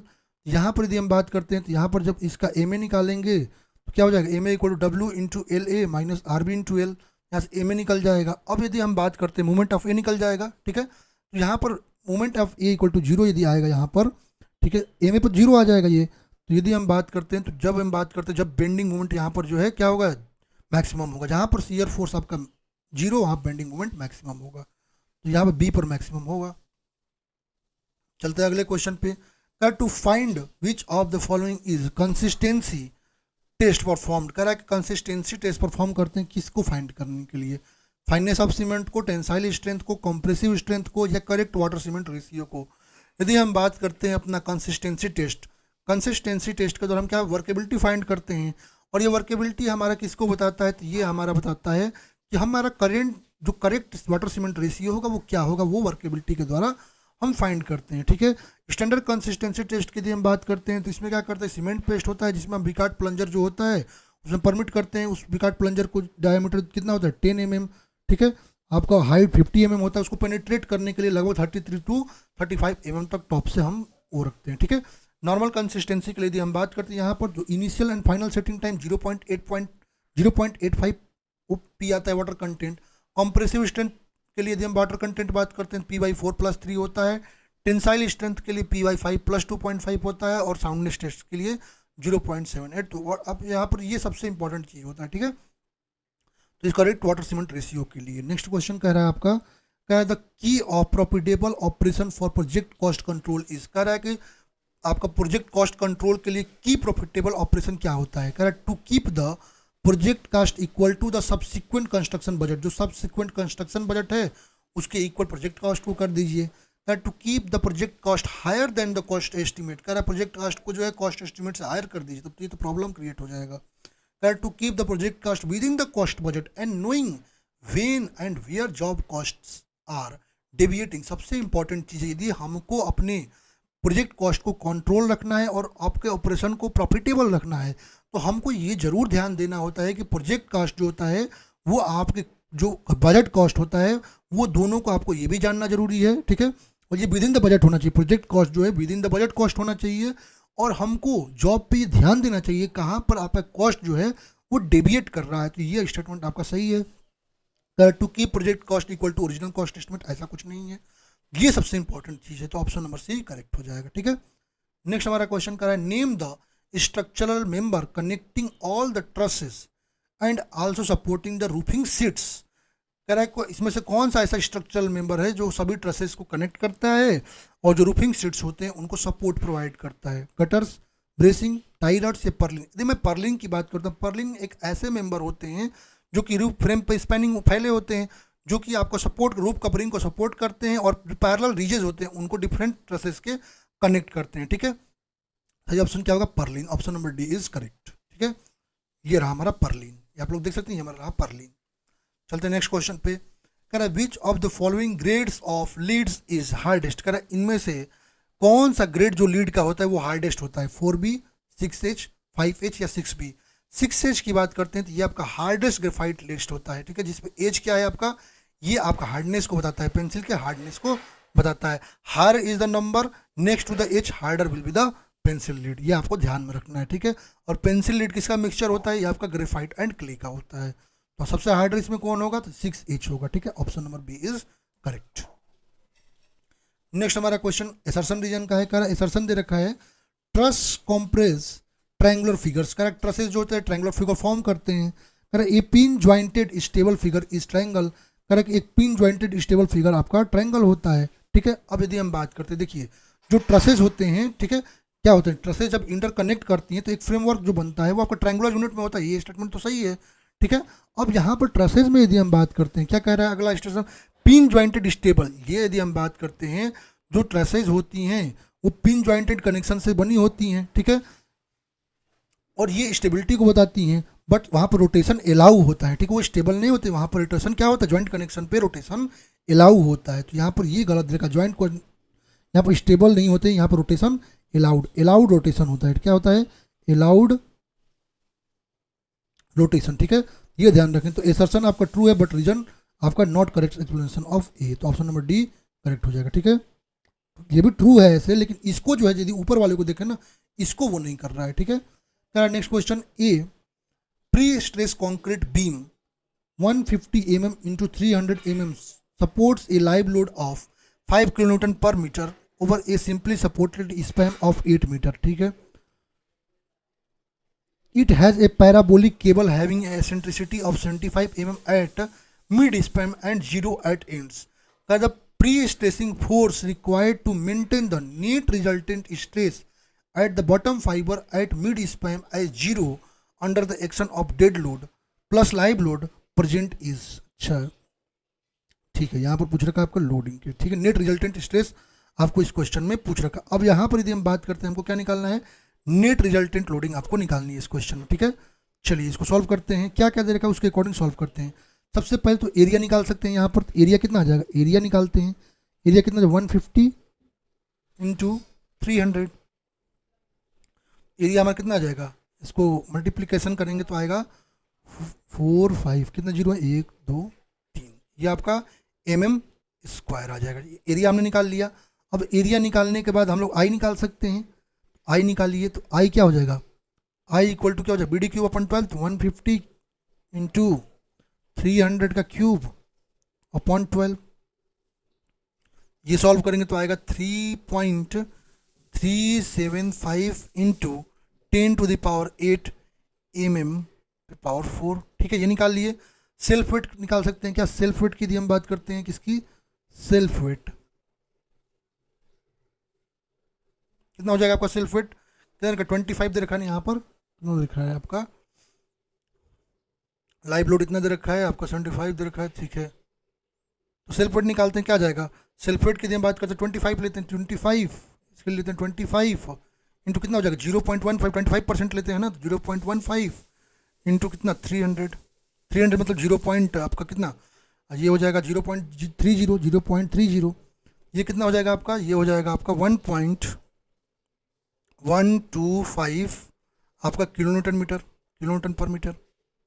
अब यदि हम बात करते हैं आपका टोटल लोड, यहाँ टोटल लोड निकाल सकते हैं। टोटल लोड अच्छा क्वेश्चन दे रखा है। ठीक है, ऐसे क्वेश्चन तो बहुत लोग पेपर में छोड़ ही देते हैं। ठीक है, टोटल लोड क्या हो जाएगा 1.125 प्लस कितना आपका लाइव लोड आ रहा है, तो आपका लाइव लोड कितना आ रहा है, 5 का आ रहा है ना, लाइव लोड कितना 5 किलो न्यूटन का, तो 5 कितना हो जाएगा, ये आपका हो जाएगा कितना, ये हो जाएगा 6.125 किलो न्यूटन पर मीटर।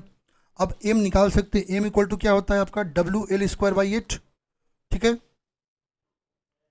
सिंपली सपोर्टेड है। ठीक है, सिंपली सपोर्टेड है WL²/8 कितना हो जाएगा आपका 6.125 इंटू एल, मतलब 8 दे रखा है ना, एल आपका कितना है 8 है।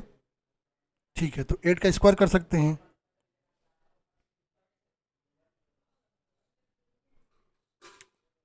अपॉन 8 यदि हम बात करते हैं तो कितना जब 49 आएगा ना, इसका करेंगे। ठीक है, 49 किलो न्यूटन मीटर आएगा 8 मीटर। ठीक है, अब यदि हम बात करते हैं तो सिग्मा निकाल सकते हैं। यहाँ पर सिग्मा क्या आ जाएगा, सिग्मा यदि बी की यदि हम बात करते हैं, आपका आ जाएगा कितना, एम बेंडिंग के लिए एम अपॉन आई और इंटू वाई, ये निकालेंगे तो ये आपको कितना आ जाएगा। अच्छा क्वेश्चन है, थोड़ा सा लॉन्ग क्वेश्चन दे रखा है। ठीक है, ये आ जाएगा 49 इंटू 10⁶ न्यूटन में चेंज करें 10⁶ अपॉन आई अब कितना 3.375 इंटू 10⁸ और वाई आपका 150 डेप्थ दे रखा है 150 का, ये कितना हो जाएगा, इसको सॉल्व करेंगे, ठीक है, तो ये हो गया। अब इसको सॉल्व करेंगे तो ये आपका आ जाएगा कितना 21, इसको करेंगे तो आएगा 21.78 न्यूटन पर एम स्क्वायर। अब यदि हम बात करते हैं, ठीक है, ये सिग्मा बी सी आपका आ गया। अब हमको बात करते हैं सिग्मा बी सी क्या होता है। सिग्मा बी सी का ये भी आपको पता होगा, sigma B C equal to P by A plus P into E into Y upon I होता है, ठीक है। अब यहाँ से आप लोग सॉल्व कर सकते हैं, ठीक है। चलिए इसको सॉल्व करेंगे तो यहाँ पर यदि हम वैल्यू रखेंगे, ये आपका कितना हो जाएगा 5 पॉइंट कितना हो जाएगा, इसको सॉल्व करते हैं 1 सेकेंड। 305 की 5 किलोमीटर पर 75 एम एसेंट्रिसिटी दे रखा है ना। चलिए एसेंट्रिसिटी भी दे रखा है आपको, ठीक है, यहाँ पर सॉल्व कर सकते हैं। यहाँ पर हमको यही तो फाइंड करना है ना, तो हम लोग फाइंड कर सकते हैं। यहाँ पर यदि सारे वैल्यू को रखते जाएंगे यदि यहाँ पर, तो कितना हो जाएगा, एसेंट्रिसिटी कितनी है आपकी, चलिए लोड भी हमको दे रखा है, तो यहाँ पर यदि वैल्यूज़ को रखेंगे ये आएगा आपका कितना, ये सॉल्व करेंगे ना तो ये आपका आएगा 5 पॉइंट, सारे वैल्यू को यदि आप रख के सॉल्व करेंगे तो ये आपका 5.56 इंटू 10⁻⁻5 पी आएगा, ठीक है। अब यहाँ पर यदि आपको पता है ये किसके इक्वल है, ये इक्वल अभी ऊपर निकाले थे कितना आपका, तो ऊपर जो निकाले थे अपना 21.78 के बराबर, तो यहाँ से पी यदि निकालेंगे तो आएगा 392, सारे वैल्यू रखेंगे तो आ जाएगा आपका, ठीक है। 392 आपका 392 किलो न्यूटन आएगा, किलो न्यूटन, ये आएगा 392 किलो न्यूटन, तो ऑप्शन बी करेक्ट हो जाएगा। चलते हैं नेक्स्ट क्वेश्चन पे। करा the aquatic animals can breathe under water due to presence of dissolved dot in water. यदि हम बात करते हैं, क्वेश्चन कर रहा है जो आपके इक्वेटिव एनिमल्स, जो इक्वेटिक एनिमल्स होते हैं, करेक्ट, वाटर में किसको जो है आपका जो है को क्या डिजॉल्व होता है, जिसको ब्रीथ करते हैं, ठीक है। अब यदि हम बात करते हैं ऑप्शन क्या है, कार्बन डाइऑक्साइड, ऑक्सीजन, नाइट्रोजन या हाइड्रोजन। जो एक्वेटिक एनिमल्स हैं वो हमारे वाटर में जो डिजॉल्व ऑक्सीजन होता है उसको ब्रीथ करते हैं अंडर वाटर, ठीक है। अब यदि हम बात करते हैं डिजॉल्व ऑक्सीजन की बात करते हैं तो ये क्या होता है, ये आपका अमाउंट ऑफ ऑक्सीजन जो है जो वाटर में प्रेजेंट होता है उसको बताता है, ठीक है। अब यदि हम बात करते हैं जो आपका सर्वाइवल ऑफ फिश या एक्वेटिक लाइफ जो रिवर स्ट्रीम में होता है उसके लिए मिनिमम डिजॉल्व लेवल आपका जो है 4 मिलीग्राम पर लीटर होना चाहिए, इससे कम नहीं होना चाहिए। तो यहाँ सही ऑप्शन ऑक्सीजन इन वाटर। चलते हैं अगले क्वेश्चन पे। करा on which of the following factors does strength of the concrete depend primarily. करा इनमें से कौन सा ऐसा फैक्टर है जिस पर स्ट्रेंथ ऑफ द कॉन्क्रीट जो प्राइमरली डिपेंड करता है। फाइननेस ऑफ सीमेंट पे, क्वांटिटी ऑफ फाइन एग्रीगेट पे, वाटर सीमेंट रेशियो पे, या क्वांटिटी ऑफ कोर्स एग्रीगेट पे। अब यदि हम बात करते हैं as per Abrams law, Abrams law क्या कहता है कि आपका वाटर सीमेंट रेशियो जो होता है, ठीक है, यहाँ पर कहता है कि ये आपका डिपेंड करता है किस पे, जो कंक्रीट का स्ट्रेंथ होता है वो आपका जो है वाटर सीमेंट रेशियो पर डिपेंड करता है, ठीक है। और यदि हम बात करते हैं कि जैसे जैसे आपका वर्केबिलिटी को इंक्रीज करते हैं, जैसे जैसे वर्केबिलिटी इंक्रीज होगी, ठीक है, सॉरी वाटर सीमेंट रेशियो को देखिए, जैसे जैसे आप वाटर सीमेंट रेशियो को इंक्रीज करेंगे वर्केबिलिटी इंक्रीज होगी, बट आपका स्ट्रेंथ क्या होता जाएगा, स्ट्रेंथ आपका रिड्यूस होता जाएगा। तो ये आपको ध्यान में रखना है, ठीक है। यहाँ पर सही ऑप्शन क्या हो जाएगा, किस पर प्राइमरली किस पे डिपेंड करता है, तो वाटर सीमेंट रेशियो पे, ठीक है। नेक्स्ट हमारा क्वेश्चन कर रहा है what is the very first crack that occurs in RCC member specially if constructed during summer. कह रहा है कि यदि आप कोई आरसीसी मेंबर का कंस्ट्रक्शन यदि समर में कर रहे हैं तो सबसे पहला क्रैक जो है वो कौन सा जनरेट करेगा, settlement crack, corrosion spelling crack, shrinkage crack या फ्लेक्चरल क्रैक। अब यदि हम बात करते हैं श्रिंकेज क्रैक की, तो श्रिंकेज क्रैक कब आता है, जब आपका कंक्रीट जो होता है उसका क्यूरिंग प्रोसेस सही नहीं करें और ये आपका जो है ड्राइंग होने लगे, तो वहाँ पर क्रैक्स आपको, इसीलिए हम तो क्यूरिंग करते हैं ना, क्रैक्स ना जनरेट हों, इसके लिए हम प्रॉपर क्यूरिंग करते हैं। अब यहाँ पर हॉट वेदर कंडीशन में हम क्या होता है, जो मॉइस्चर जो है उसका लॉस बहुत तेज़ी से होता है, हायर लॉस होता है, वहाँ पर फास्टर ड्राइंग होती है, वहाँ पर जो हायर मॉइस्चर लॉस और ड्राई होने के कारण वहाँ पर सबसे पहला जो क्रैक फॉर्म होगा वो श्रिंकेज क्रैक फॉर्म होगा, ठीक है। तो सही ऑप्शन क्या होगा यहाँ पर, कौन सा होगा, shrinkage crack, option number C correct. Next हमारा क्वेश्चन कर रहा है a square column section of size 350 mm in reinforced with 4 bars of 25 mm diameter and 4 bars of 16 mm diameter, then the transverse steel should be। करा कि यदि आपका कोई square column section जिसका साइज 350 mm रेनफोर्स दे रखा है, 4 बार 25 mm diameter के और 4 बार आपको 16 mm, करा ट्रांसवर्स स्टील कौन सा होगा, ठीक है।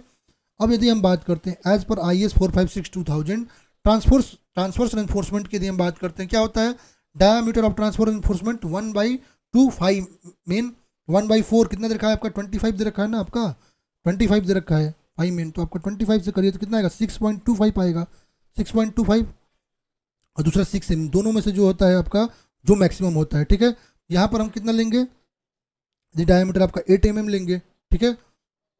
अब यदि हम बात करते हैं यहाँ पर लिस्ट लेटरल डायमेंशन आपका 350 दे रखा है, आपका 16 इंटू डी लगते हैं डायमेंशन, तो कितना हो जाएगा 256 या 300 mm, जो भी इसमें से आपका मैक्सिमम होगा वही लेंगे, ठीक है।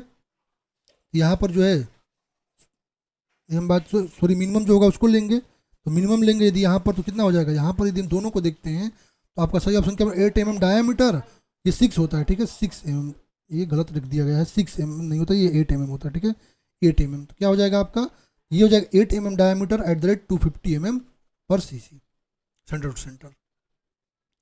नेक्स्ट क्वेश्चन कह रहा था centre of gravity of uniform lamina lies at, कह रहा है कोई यूनिफॉर्म लेमिना है, उसके लिए सेंटर ऑफ ग्रेविटी आपको पता है, सेंटर ऑफ ग्रेविटी आपको mid point of the axis पर लाई करता है, यूनिफॉर्म कोई लेमिना है उसके लिए, तो option number A is correct.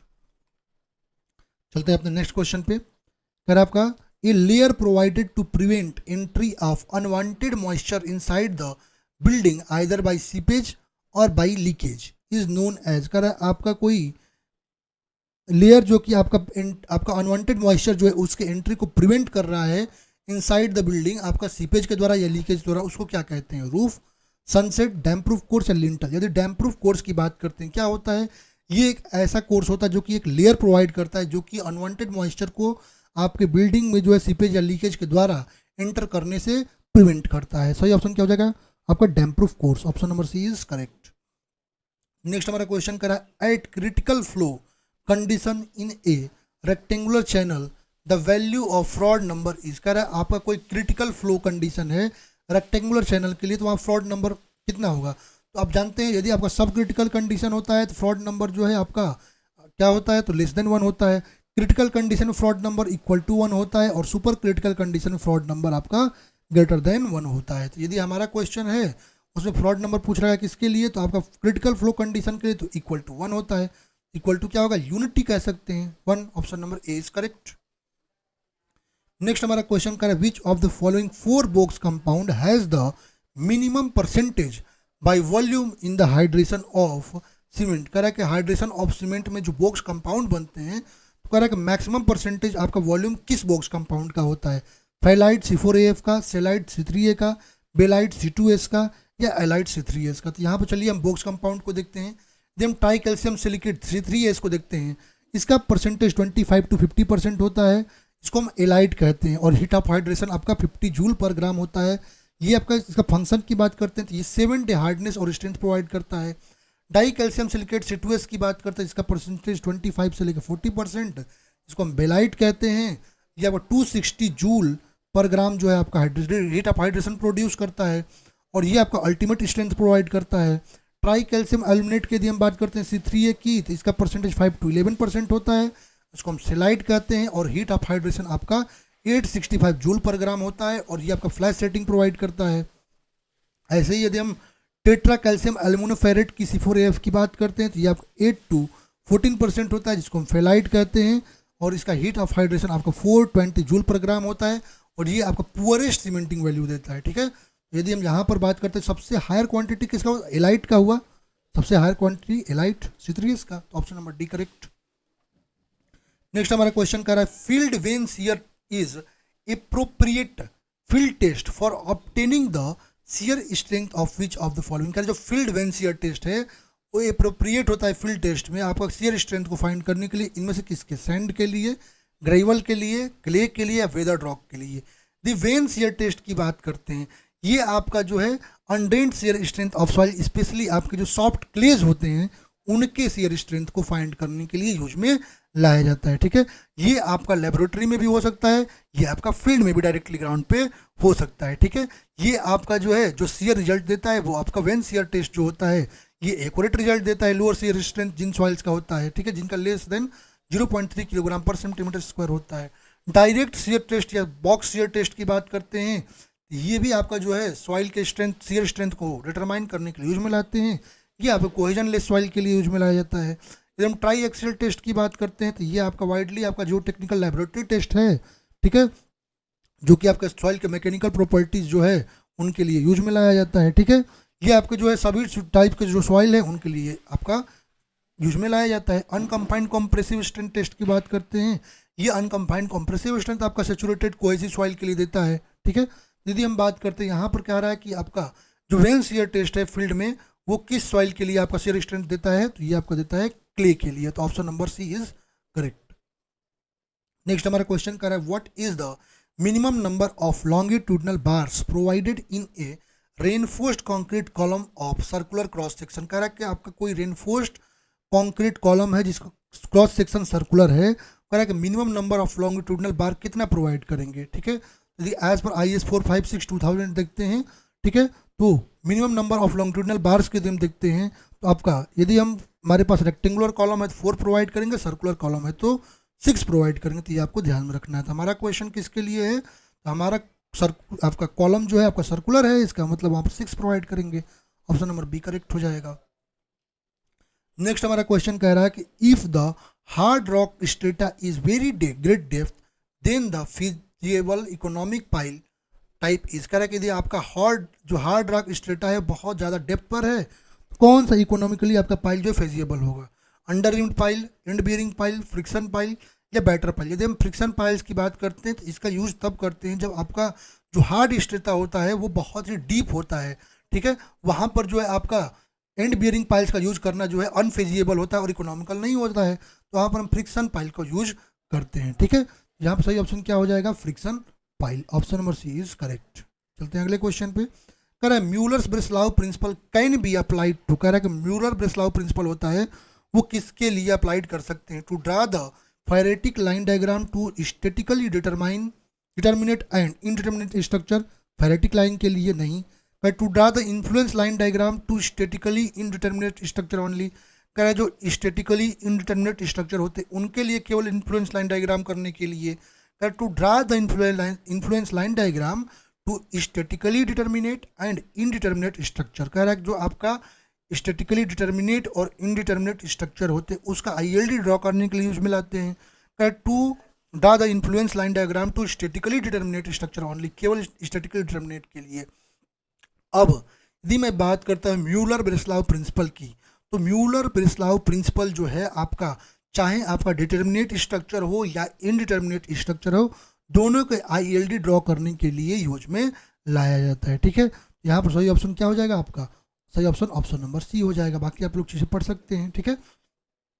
Next question पे चलते हैं। कह रहा है आपका लिक्विडिटी रेशियो आर यूज्ड, कह रहा है जो लिक्विडिटी रेशियो होता है वो किसके लिए यूज करते हैं, to obtain much insight into the present cash solvency of firm and firm's ability to remain solvent in event adversity, all of the option, to measure a firm's ability to meet shortcut obligation, to compare short term obligation to certain resource available to meet this obligation। अब यदि हम बात करते हैं liquidity ratio की, actually ये आपका financial एक टर्म होता है जिसको कोई भी कंपनी अपने जो शॉर्ट टर्म ऑब्लिगेशंस जो होते हैं उनको अचीव करने के लिए यूज में लाती है, ठीक है, मतलब ये शॉर्ट टर्म एसेट्स के लिए यूज में लाते हैं। ये आपका रेशियो जो है ये आप किसी कंपनी में जो आपके लिक्विडिटी है, मतलब जो एसेट्स होते हैं उनको कैश फ्लो में क्विकली कवर करने के लिए शॉर्ट टर्म लाइबिलिटी में जो आपकी प्रोबेबिलिटी होती है उसको आपको इंट्रोड्यूस करती है, ठीक है।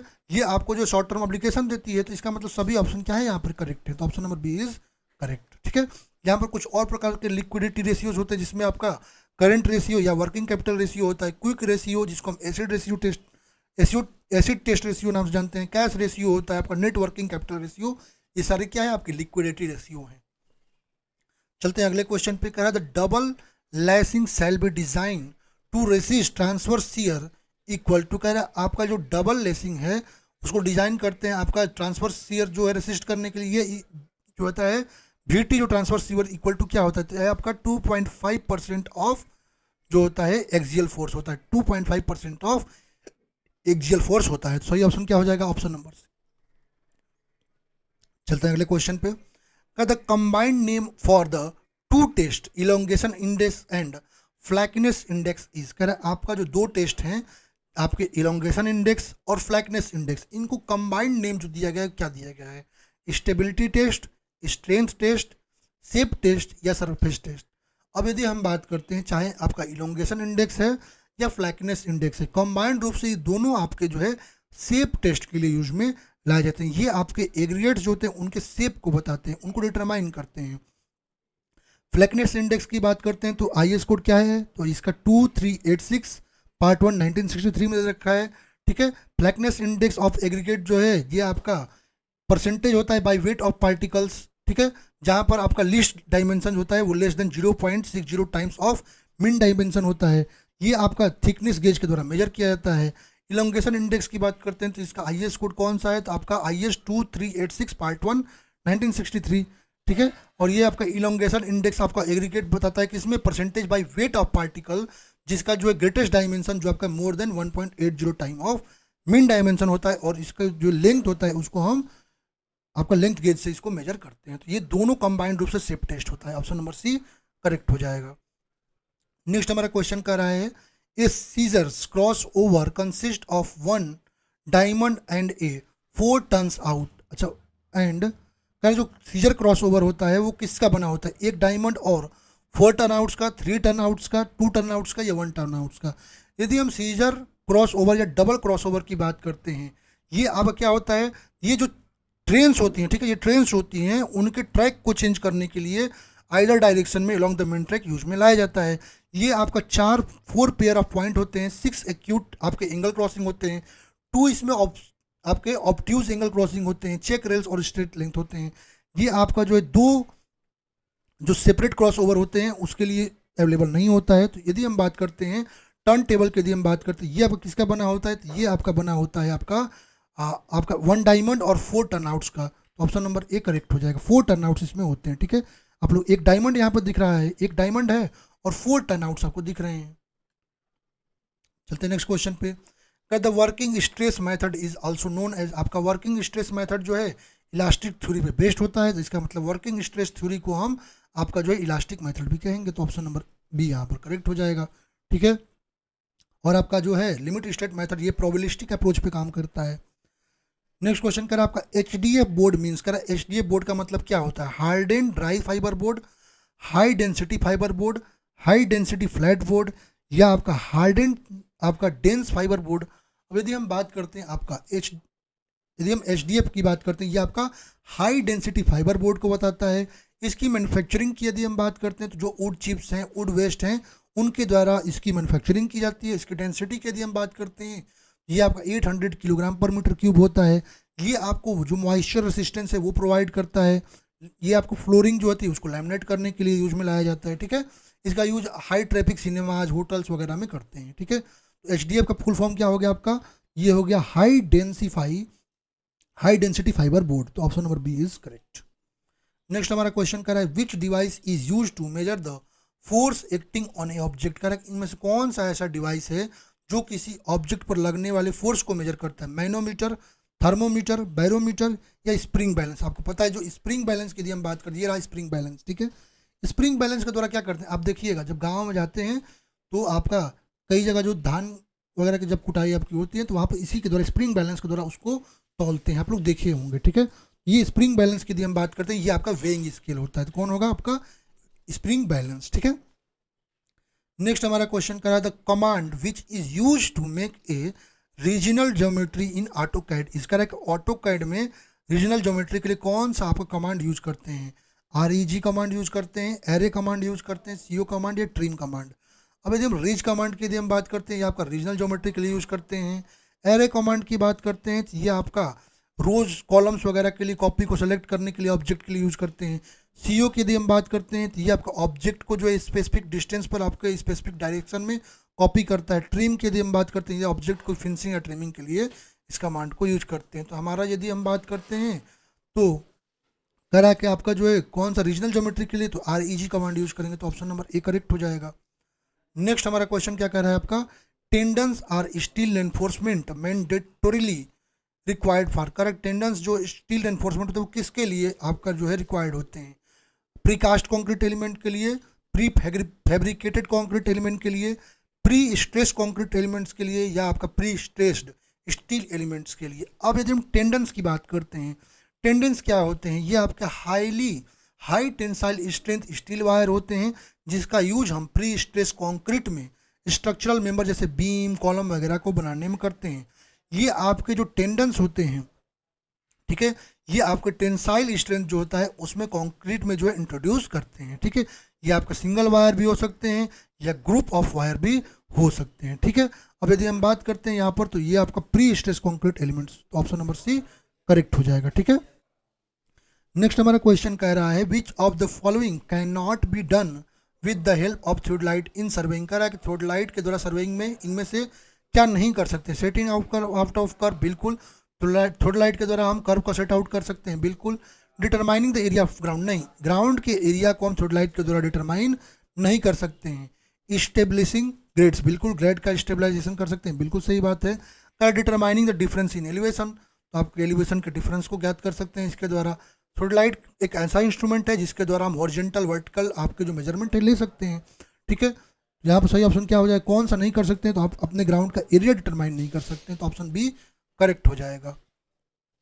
चलते हैं अपने नेक्स्ट क्वेश्चन पे। कह रहा है in load bearing structures if a wall is not bearing the load from slab that wall is also called as. कह रहा है कि लोड बियरिंग स्ट्रक्चर में यदि कोई वॉल है और वो आपके स्लैब के लोड को बियर नहीं कर रही है, तो उस वॉल को क्या कहेंगे, tension wall, retaining wall, partition wall या इंटरमीडिएट वॉल। यदि हम पार्टीशन वॉल की बात करते हैं, ये वॉल क्या करते हैं, तो ये वॉल जो है इंटायर एरिया ऑफ बिल्डिंग को जो है वो डिवाइड करते हैं नंबर ऑफ कंपोनेंट्स में या सेगमेंट्स में, जो कि प्राइवेसी को प्रोवाइड करते हैं। अब ये वॉल जो होता है नॉन लोड बियरिंग वॉल होते हैं, इन पर कोई आपका जो है लोड नहीं होता है। ठीक है, यदि हम ब्रेस्ट वॉल्स की बात करते हैं, तो ये आपका जो है जो नेचुरल स्लोपिंग ग्राउंड होता है, वहाँ पर जो है कटिंग एक्शन जो होती है नेचुरल एजेंट्स के द्वारा, उसको जो है काउंटर करने के लिए हम क्या प्रोवाइड करते हैं, ब्रेस्ट वॉल कंस्ट्रक्ट करते हैं। ये आपका जो है स्लाइडिंग वगैरह जो है उसको भी आपका सॉइल का जो है प्रिवेंट करती है। रिटेनिंग वॉल की यदि हम बात करते हैं, तो ये आपका ग्रेविटी रिटेनिंग वॉल की यदि हम बात करते हैं, अर्थ प्रेशर वेट को रेजिस्ट करने के लिए प्रोवाइड करते हैं। पैरापेट वॉल की बात करते हैं, ये आपका जो स्प्रेड है फायर वगैरह का वो आपके अंदर ना पाए घर के, तो उसके लिए हम पैरापेट वॉल प्रोवाइड करते हैं। टेंशन वॉल की बात करते हैं, ये सेमी ग्रेविटी टाइप वॉल होता है जो कि आपका जिसमें जो है टेंशन वॉल में डेवलप होता है। ठीक है, और उसको रेसिस्ट करता है। आपका इंटरमीडिएट वॉल की बात करते हैं, ये आपका लोड बियरिंग वॉल होता है जो दो आपके कॉलम के लोड को ट्रांसफर करने के लिए यूज में लाते हैं। ये कह रहा है कि इनमें से कौन सा जो है आपका लोड बियरिंग वॉल नहीं है, तो आपका कौन सा है, तो पार्टीशन वॉल है, तो ऑप्शन नंबर सी करेक्ट हो जाएगा। नेक्स्ट क्वेश्चन कह रहा है the process of making the position of various foundation and other elements on the ground as per drawing is called as. कह रहा है आपका ड्राइंग एज पर ड्राइंग जो हमारा फाउंडेशन आपका जो है वो हमारा या अदर एलिमेंट्स जो होता है ग्राउंड पे, उसको हम जो फॉर्म करते हैं उसको क्या कहते हैं, settlement of foundation, settling of foundation, setting of foundation या सेटिंग आउट ऑफ फाउंडेशन। यदि सेटिंग आउट ऑफ फाउंडेशन की बात करते हैं कि एक ऐसा प्रोसेस होता है जिसमें हम लाइन को एक्सकेवेट करते हैं, सेंटर लाइन आपके ग्राउंड को मार्क करते हैं, ये सारी चीज़ें करते हैं। ठीक है, इसमें प्रोसेस की यदि हम बात करते हैं, पहले हम क्या करेंगे, मार्किंग करेंगे आपके बिल्डिंग कॉर्नर्स की, उसके बाद सेंटर लाइन जो ट्रेंचेस की उसकी मार्किंग करेंगे, उसके बाद जो ऑफसेट है आपका सेंटर लाइन से उसको मेजर करेंगे, उसके बाद हम फ्रंटेज लाइन जो है एज पर रिक्वायरमेंट मार्क करेंगे, उसके बाद हम पोजिशनिंग आपके वॉल जो है उसका मेजरमेंट लेंगे अलोंग द वॉल। तो ये सारी चीज़ें करते हैं, तो ये आपका क्या होगा, setting out of foundation, setting out of foundation. Next हमारा क्वेश्चन का है द लॉरी और truck being RMC from factory to construction site is called as. कह रहा है लॉरी या ट्रक जो कि आपका रेडली मिक्स जो आपके कंक्रीट होती है उसको फैक्ट्री से कंस्ट्रक्शन साइट पे ले जाती है, उसको क्या कहते हैं, concrete truck, transit mixture, concrete mixture या आरएमसी ट्रक। यदि हम बात करते हैं ट्रांजिट मिक्सचर की, ये आपका क्या करता है, ट्रांजिट मिक्सचर जो आपका रेडली मिक्स कंक्रीट जो होता है, ठीक है, उसके बैच को क्या करता है आपका मिक्सिंग प्लांट से आपके जो है जॉब साइट पर वहाँ पर क्या करता है, ये आपको ट्रांसपोर्ट करता है। ठीक है, इसमें क्या होते हैं, इसमें आपके मिक्सर्स लगे होते हैं, ये मिक्सर जो कंटिन्यूस आपके चलते रहते हैं आरएमसी में। इससे क्या होता है कि आपका जो है कंक्रीट जो होता है वो आपका फ्रेश रहता है, उसकी हार्डनिंग नहीं होती है। तो सही ऑप्शन क्या होगा, transit mixture, option number B यहाँ पर करेक्ट हो जाएगा। ठीक है, नेक्स्ट हमारा क्वेश्चन कर रहा है coefficient of earth pressure at rest is given by mu, आपका पॉइजन रेशियो दे रखा है।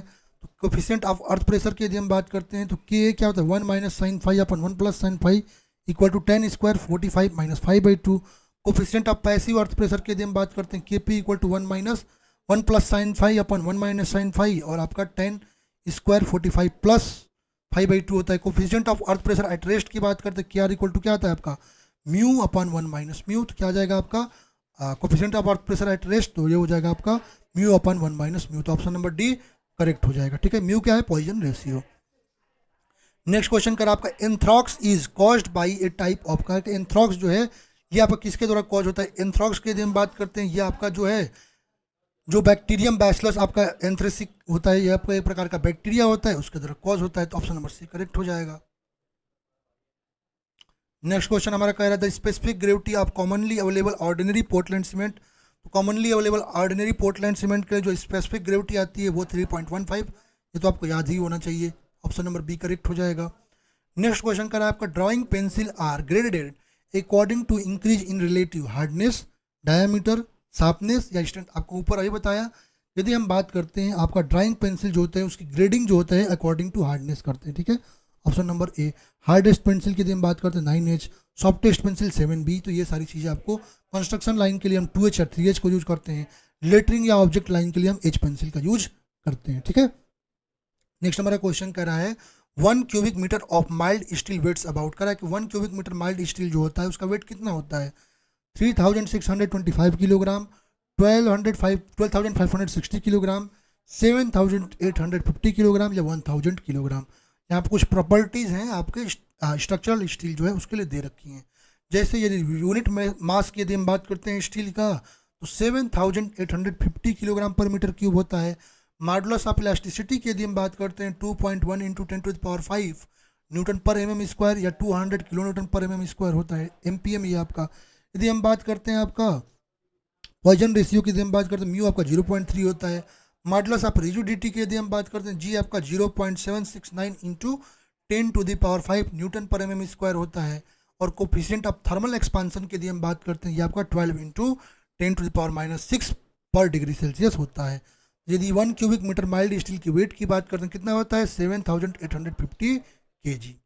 चलते हैं अगले क्वेश्चन पे, कह रहा है आपका grade of cement and concrete is expressed in which SI units, कह रहा है आपका जो ग्रेड ऑफ सीमेंट और कंक्रीट है उसको किस SI यूनिट से हम एक्सप्रेस करते हैं, किलोग्राम पर सेंटीमीटर स्क्वायर, MPa और न्यूटन पर mm स्क्वायर, PSI या आपका पास्कल और न्यूटन पर मीटर स्क्वायर।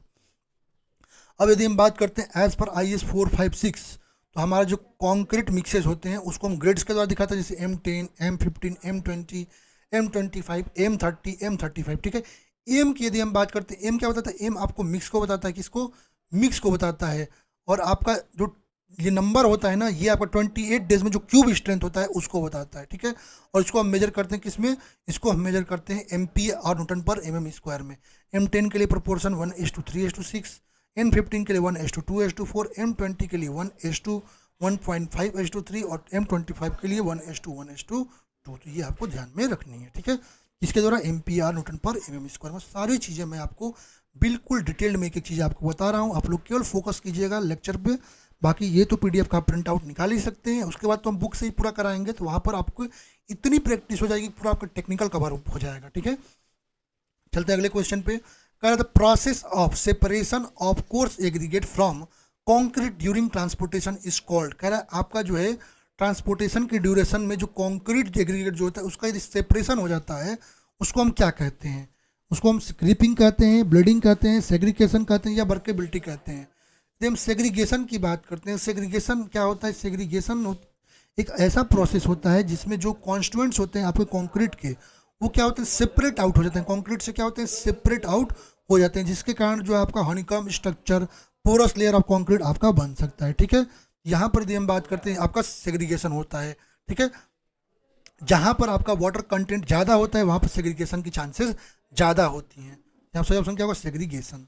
चलते हैं अगले क्वेश्चन पे, या आप जब यदि आपका मैक्सिमम साइज आप एग्रीगेट पे ज़्यादा देखने को मिलता है वहाँ पर सेग्रीगेशन आपको देखने को मिलता है। नेक्स्ट क्वेश्चन करें आपका identify the repair type relevant to preventive maintenance, करें इनमें से प्रिवेंटिव मेंटेनेंस में कौन आएगा, repairing pot holes in road, filling of cracks in the machinery, painting of doors and window या रिन्यूअल ऑफ फ्लोरिंग।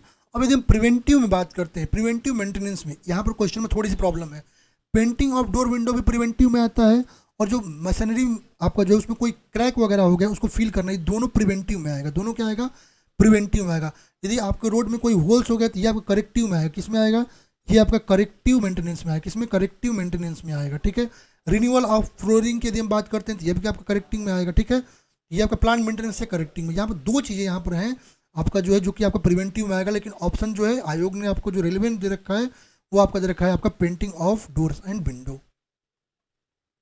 नेक्स्ट हमारा क्वेश्चन कर रहा है, for dust free flooring the floor finish material should have which property mainly. कह रहा है आपका जो है, कह रहा है कि आपका डस्ट फ्री फ्लोरिंग है तो वहाँ पर जो फ्लोर फिनिश मटेरियल है, ठीक है, वो आपका जो है प्राइम प्रॉपर्टी कौन सा उसमें मेनली होना चाहिए? Impact resistance, abrasion resistance, compressive strength या फ्लेक्सुरल स्ट्रेंथ। यदि हम एब्रेशन रेसिस्टेंस की बात करते हैं तो एब्रेशन रेसिस्टेंस आपका क्रूशल होता है, आपको किसको, जो सरफेस होती है उसके वियरिंग होती है फ्रिक्शन के कारण, उसको प्रिवेंट करने के लिए। ठीक है। तो हमारे लिए सबसे इंपॉर्टेंट प्रॉपर्टी होती है वो होती है एब्रेशन रेसिस्टेंस, जो कि आपके जो फ्लोर होता है उसको डस्ट फ्री भी रखता है और फ्लोर को जो है उसका फ्रिक्शन होने से, उसकी फुट ट्रैफिक होने से आपका प्रिवेंट करता है। तो सही ऑप्शन क्या होगा? Abrasion resistance. ठीक है। चलते हैं अगले क्वेश्चन पे। कह रहा है आफ्टर मिक्सिंग द, कह रहा है after fixing the plane table to the tripod the main operation which are needed at each plane table station are. कह रहा है कि आपका जब हम प्लेन टेबल को ट्राइपॉड पे फिक्स कर देते हैं वहाँ पर जो है ऑपरेशन जो किया जाता है प्लेन टेबल स्टेशन पे वो कौन से होते हैं? अच्छा, लेबलिंग, अच्छा इसको क्रम में बताना है आपका, एक सीक्वेंस, करेक्ट सीक्वेंस बताना है। लेबलिंग दे रखा है, ओरिएंटेशन दे रखा है, सेंटरिंग दे रखा है। अब यदि हम बात करते हैं तो हम अपना प्लेन टेबल को जब अपना ट्राइपॉड पे फिक्स कर लेते हैं, प्रत्येक स्टेशन पे हम वहाँ पर कुछ रिक्वायर्ड सेटिंग करते हैं, कुछ उसकी बेसिक ऑपरेशंस करते हैं, जिसमें आपका फिक्सिंग, सेंटरिंग और लेबलिंग आता है और फिर ओरिएंटेशन। यदि फिक्सिंग की बात करते हैं तो हम क्या करते हैं, अपना ट्राइपॉड जो होता है उसको स्टैंड के साथ फिक्स कर देते हैं और आपका जो यूनिफॉर्मली उसको ग्राउंड पर रखते हैं। ठीक है। सेंटरिंग की यदि हम बात करते हैं तो ये भी आपका, इस ऑपरेशन में सेंटरिंग हम क्या करते हैं कि अपने जो स्टेशन होता है उस पर जो यू फॉर्क के द्वारा हम देखते हैं कि आपका सेंटर में है, कि ये भी सेंटरिंग कर लेते हैं। उसके बाद हम अपने ट्राइपॉड का जो है आपका जो है लेग्स को देख करके हम टॉप से आपकी लेवलिंग कर लेते हैं, उसके बाद ओरिएंटेशन करते हैं। ठीक है। तो यदि ऑपरेशन की बात करते हैं सही क्रम क्या होगा, तो यहाँ पर पहले हम क्या करेंगे, अपने फिक्सिंग करेंगे, उसके बाद सेंटरिंग करेंगे, फिर अपनी लेवलिंग करेंगे। Fixing, centring and levelling. तो यहाँ पर क्या है, लेवलिंग दे रखा है पहले, नहीं, ओरिएंटेशन, सेंटरिंग, फिक्सिंग दे ही नहीं रखा है ना, फिक्सिंग दे ही नहीं रखा है तो सेंटरिंग करेंगे। ठीक है। सेंटरिंग, यहाँ पर यदि हम बात करते हैं तो आपका सेंटरिंग करेंगे, ये तो ऑप्शन ही गलत दे रखे हैं, लेवलिंग, ओरिएंटेशन, सेंटरिंग। ठीक है। तो फिक्सिंग और सेंटरिंग करेंगे, सेंटरिंग के बाद लेवलिंग करेंगे, फिर ओरिएंटेशन करेंगे। तो पहला हमारा क्या करेंगे, पहला फिक्सिंग, फिक्सिंग तो है नहीं, उसके बाद सेंटरिंग करेंगे। पहला काम सेंटरिंग करेंगे, तीसरा वाला पहले काम करेंगे। सेंटरिंग के बाद हम क्या करेंगे, सेंटरिंग के बाद अपनी लेवलिंग करेंगे, सेंटरिंग कर लेंगे तो फिर अपनी लेवलिंग करेंगे, तो ये आपका दूसरा हो गया। और ये आपका जो है तीसरा हो गया ओरिएंटेशन। तो क्या हो जाएगा आपका, यहाँ पर हो जाएगा आपका 3 और फिर 1 और 2, 3 1 2। ऑप्शन नंबर डी यहाँ पर करेक्ट होगा। क्या होगा, ऑप्शन नंबर डी करेक्ट होगा। ठीक है। चलते हैं अगले क्वेश्चन पे। कर in soil compaction if the MDD maximum dye density has to be increased and that to at all lower OMC optimum moisture content then the method required is। कह रहा है आपका यदि सॉइल का कॉम्पेक्शन करते हैं तो मैक्सिमम डाई डेंसिटी यदि हमारा इंक्रीज करता है, ठीक है, तो OMC जो है आपका क्या होगा। अच्छा, OMC को इंक्रीज करने के लिए क्या करेंगे, increase the weight of rammer, increase the height of wall of rammer, mix more cohesionless soil या increase the surface area of the rammer contact plate. यदि हमको maximum dry density with minimum moisture content आपको achieve करना है तो हम उसके लिए क्या करते हैं, अपना जो आपका जो रेमर है उसका वेट को हम इंक्रीज करते हैं। तो ऑप्शन नंबर ए करेक्ट हो जाएगा। ठीक है। नेक्स्ट हमारा क्वेश्चन कर रहा है partial safety of factor for soft welding and field welding. Soft welding और फील्ड वेल्डिंग के लिए आपका पार्शियल सेफ्टी फैक्टर पूछ रखा है। ठीक है। यदि हम बात करते हैं आपका सॉफ्ट वेल्डिंग के लिए, यदि हम बात करते हैं एज पर IS 800 2007 तो सॉफ्ट वेल्डिंग के लिए 1.25 होता है और फील्ड वेल्डिंग के लिए यदि हम बात करते हैं तो 1.5 होता है। 1.25 एंड 1.5, तो ऑप्शन नंबर बी करेक्ट हो जाएगा। ठीक है। नेक्स्ट क्वेश्चन करा आपका dot are lines drawn on a map to locate in the plan view point of equal ground elevation. कह रहा है कि आपका कौन सा लाइन है जो कि आपका मैप पे जो है इक्वल ग्राउंड एलिवेशन जो है उसको लोकेट करने के लिए यूज में लाते हैं। Profiles, contours, elevation and hatches. आपको पता है जो लाइन जो इक्वल एलिवेशन को ज्वाइन करते हैं उसको हम क्या कहते हैं ग्राउंड पे, उसको हम कंटूर लाइन कहते हैं, ठीक है। और जो डिफरेंस होता है elevation between two consecutive contour को उसको हम कहते हैं कंटूर इंटरवल। कुछ इंपॉर्टेंट पॉइंट्स हैं आपको कंटूर लाइन के लिए, ठीक है।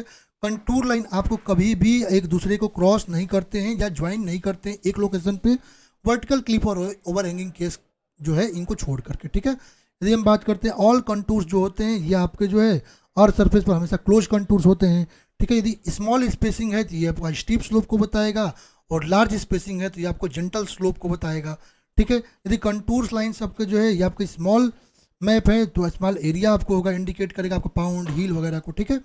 यहाँ पर यदि हम बात करते हैं यहाँ पर कंटूर्स होगा, ऑप्शन नंबर बी सही हो जाएगा।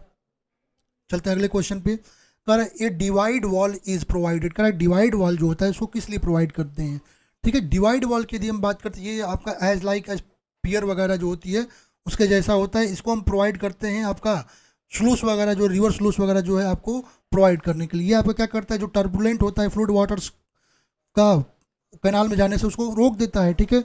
एक्चुअली इसको हम राइट एंगल जो होता है of the axis of wear provide करते हैं, इसको जो एक्सिस ऑफ वियर होता है उसके राइट एंगल पर प्रोवाइड करते हैं, ये हमारा होता है। और इसका मेन फंक्शन क्या होता है सेपरेट द अंडर स्लूस को सेपरेट करना। सही ऑप्शन क्या होगा, इसको हम कहाँ प्रोवाइड करते हैं तो इसको प्रोवाइड करते हैं आपका at right angle to the axis of weir. Next हमारा क्वेश्चन कह रहा है आपका the locus of reaction of two hinge semi circular arch is. Two hinge semi circular arch के लिए जो लोकस का रिएक्शन जो लोकस ऑफ रिएक्शन होता है वो कहाँ पर होता है, स्ट्रेट लाइन होता है, पैराबोला होता है, सर्कल होता है या hyper. The locus of reaction of two hinge semi circular arch की बात करते हैं वो आपका स्ट्रेट लाइन होता है, और लोकस यदि टू हिंज पैराबोलिक आर्च की बात करते हैं पैराबोलिक कर्व होता है। सेमी सर्कुलर आर्च है तो ये आपका क्या होगा स्ट्रेट लाइन होगा, ऑप्शन नंबर ए करेक्ट हो जाएगा, ठीक है। ये आपका स्ट्रेट लाइन देखने का यहाँ पैराबोलिक दोनों देख सकते हैं, ठीक है। यदि हम अगला क्वेश्चन करें the proportion of structure below the ground level all called as. कह रहा है ग्राउंड लेवल के नीचे का जो आपका जो पोर्शन होता है उसको हम क्या कहते हैं, ठीक है। सबमर्ज्ड स्ट्रक्चर, सब स्ट्रक्चर, सस्टेनेबल स्ट्रक्चर या सुपर स्ट्रक्चर। अब दो चीज, यदि हमारे पास जो ग्राउंड होता है, ठीक है, यहाँ पर देखिए, ठीक है, यहाँ पर तो ग्राउंड से जो नीचे का जो ग्राउंड से नीचे का जो स्ट्रक्चर होता है इसको क्या कहते हैं, इसको कहते हैं सब स्ट्रक्चर। और जो ग्राउंड से ऊपर का जो स्ट्रक्चर होता है उसको हम कहते हैं सुपर स्ट्रक्चर, ठीक है। सब स्ट्रक्चर और सुपर स्ट्रक्चर आप समझ सकते हैं। तो यहाँ पर जा रहा है जो ग्राउंड से नीचे है उसको हम सब स्ट्रक्चर कहेंगे, तो ऑप्शन नंबर बी करेक्ट हो जाएगा। नेक्स्ट हमारा क्वेश्चन कह रहा है इन AutoCAD the free orbit tool is found on the dot tool bar. कह रहा है फ्री ऑर्बिट टूल जो है वो कहाँ पर मिलता है, तो ऑटोकैड में जो फ्री ऑर्बिट टूल है वो मॉडिफाइड टूल बार में मिलता है। यहाँ पर मॉडिफाई में यदि हम बात करते हैं यहाँ पर move, rotate, trim, copy, minor, fillet, stretch, scale, array, modify ये सब मिलते हैं, ठीक है। मॉडिफाइड टूल बार में मिलेगा तो कहाँ से ऑप्शन नंबर बी करेक्ट हो जाएगा, ठीक है। नेक्स्ट क्वेश्चन हमारा कह रहा है which of the following is the correct statement. कह रहा है इनमें से कौन सा एक करेक्ट स्टेटमेंट है। कह रहा है in beam to column connection in steel construction if torsion is permitted at the end of simply supported beams by not providing cleats। तो कह रहा है कि यदि आपका कोई बीम और कॉलम का कनेक्शन आपका स्टील कंस्ट्रक्शन में, तो कह रहा है कि आपका टॉर्सन जो है परमिट होगा आपका कहाँ पर, एंड ऑफ सिंपली सपोर्टेड पर। क्लीट को ना प्रोवाइड करने पर आपका कितना, तो आपका length effective length of beam increase, आपका उसके लिए इफेक्टिव लेंथ यदि क्लीट प्रोवाइड नहीं कर रहे हैं तो इफेक्टिव लेंथ जो है 20% इंक्रीज। तो यही ऑप्शन सही है, हम इफेक्टिव लेंथ को क्या करते हैं 20% इंक्रीज। यदि हमारे पास कोई कॉलम कनेक्शन है, बीम कॉलम कनेक्शन है कंस्ट्रक्शन में, ठीक है, और वहाँ पर टॉर्जन परमिटेड है और यदि वहाँ पर सिंपली सपोर्टेड बीम है और वहाँ पर क्लीट प्रोवाइड नहीं करते हैं, तो उसके लिए हम क्या करेंगे, जो इफेक्टिव लेंथ होगा आपका बीम का उसको 20% इंक्रीज कर देंगे। तो ये ऑप्शन आपका करेक्ट हो जाएगा। नेक्स्ट क्वेश्चन हमारा कह रहा है ये कंबाइंड फुटिंग में भी रेक्टेंगुलर इन शेप इफ। कह रहा है कि यदि कोई कंबाइंड फुटिंग है वो शेप में रेक्टेंगुलर कब होगा। कह रहा है both columns are carry equal load, one column is loaded and other column is in tension column। कह rectangular shape of combined footing depends not on column loads but on soil type। both columns carry equal loads, unequal loads। यदि हम बात कर रहे हैं isolated footing की, यदि हम बात कर रहे हैं वहाँ पर जो शेप एंड साइज आपकी फुटिंग जो है वो डिपेंड करता है आपके कंबाइंड फुटिंग का किस पे, size of footing, type of soil पे। अब यदि हम बात करते हैं यहाँ पर शेप आपका रेक्टेंगुलर कब होगा, जब कॉलम जो है इक्वल लोड को कैरी करेंगे, ठीक है। जब आपका एक पोर्शन आपका फुटिंग का रेस्ट्रिक्टेड होता है, ठीक है, चाहे वो विड्थ हो चाहे लेंथ हो, ये आपका लिमिटेड होता है तब आपका यूज करते हैं। ट्रेपेजॉइडल कब होता है? जब आपका स्पेस लिमिटेशन हो और जहाँ कॉलम जो है आपका मोर लोड जो है आपका अदर कॉलम से कैरी कर रहा हो, तो वहाँ पर इन अनइक्वल लोड कैरी हो रहा है, तो वहाँ पर ट्रेपेजॉइडल होगा। ठीक है, यहाँ पर both projection footing beyond the faces of the column जो है वो रिस्ट्रिक्ट होंगे, चाहे लेंथ हो या विड्थ हो, दोनों को जो है हम रिस्ट्रिक्ट करेंगे। यहाँ पर यदि हम बात कर रहे हैं तो आपका कंबाइंड फुटिंग रेक्टेंगुलर तब होगा जब आपके दोनों कॉलम जो है आपके इक्वल लोड को कैरी कर रहे हैं, तो ऑप्शन नंबर ए करेक्ट हो जाएगा। नेक्स्ट क्वेश्चन हमारा कह रहा है आपका, नेक्स्ट क्वेश्चन की यदि हम बात करते हैं क्वेश्चन नंबर 82 कह रहा है, क्वेश्चन हमारा क्या कह रहा है आपका, the super elevation e is expressed as where, okay radius दे रखा है कर्व। अच्छा ई आपको पूछ रहा है सुपर एलिवेशन ई आपका क्या आएगा, तो ये आपको इजीली सीधे फॉर्मूला पूछ रखा है क्वेश्चन में। ठीक है, क्वेश्चन में क्या पूछ रखा है, सीधे आपका फॉर्मूला पूछ रखा है सुपर एलिवेशन का। तो क्या होता है V square upon g R, V square upon g R होता है। ठीक है, क्या होता है e design equal to V square upon g R, option number C is correct. While representing the diameter of dimension it is represented as.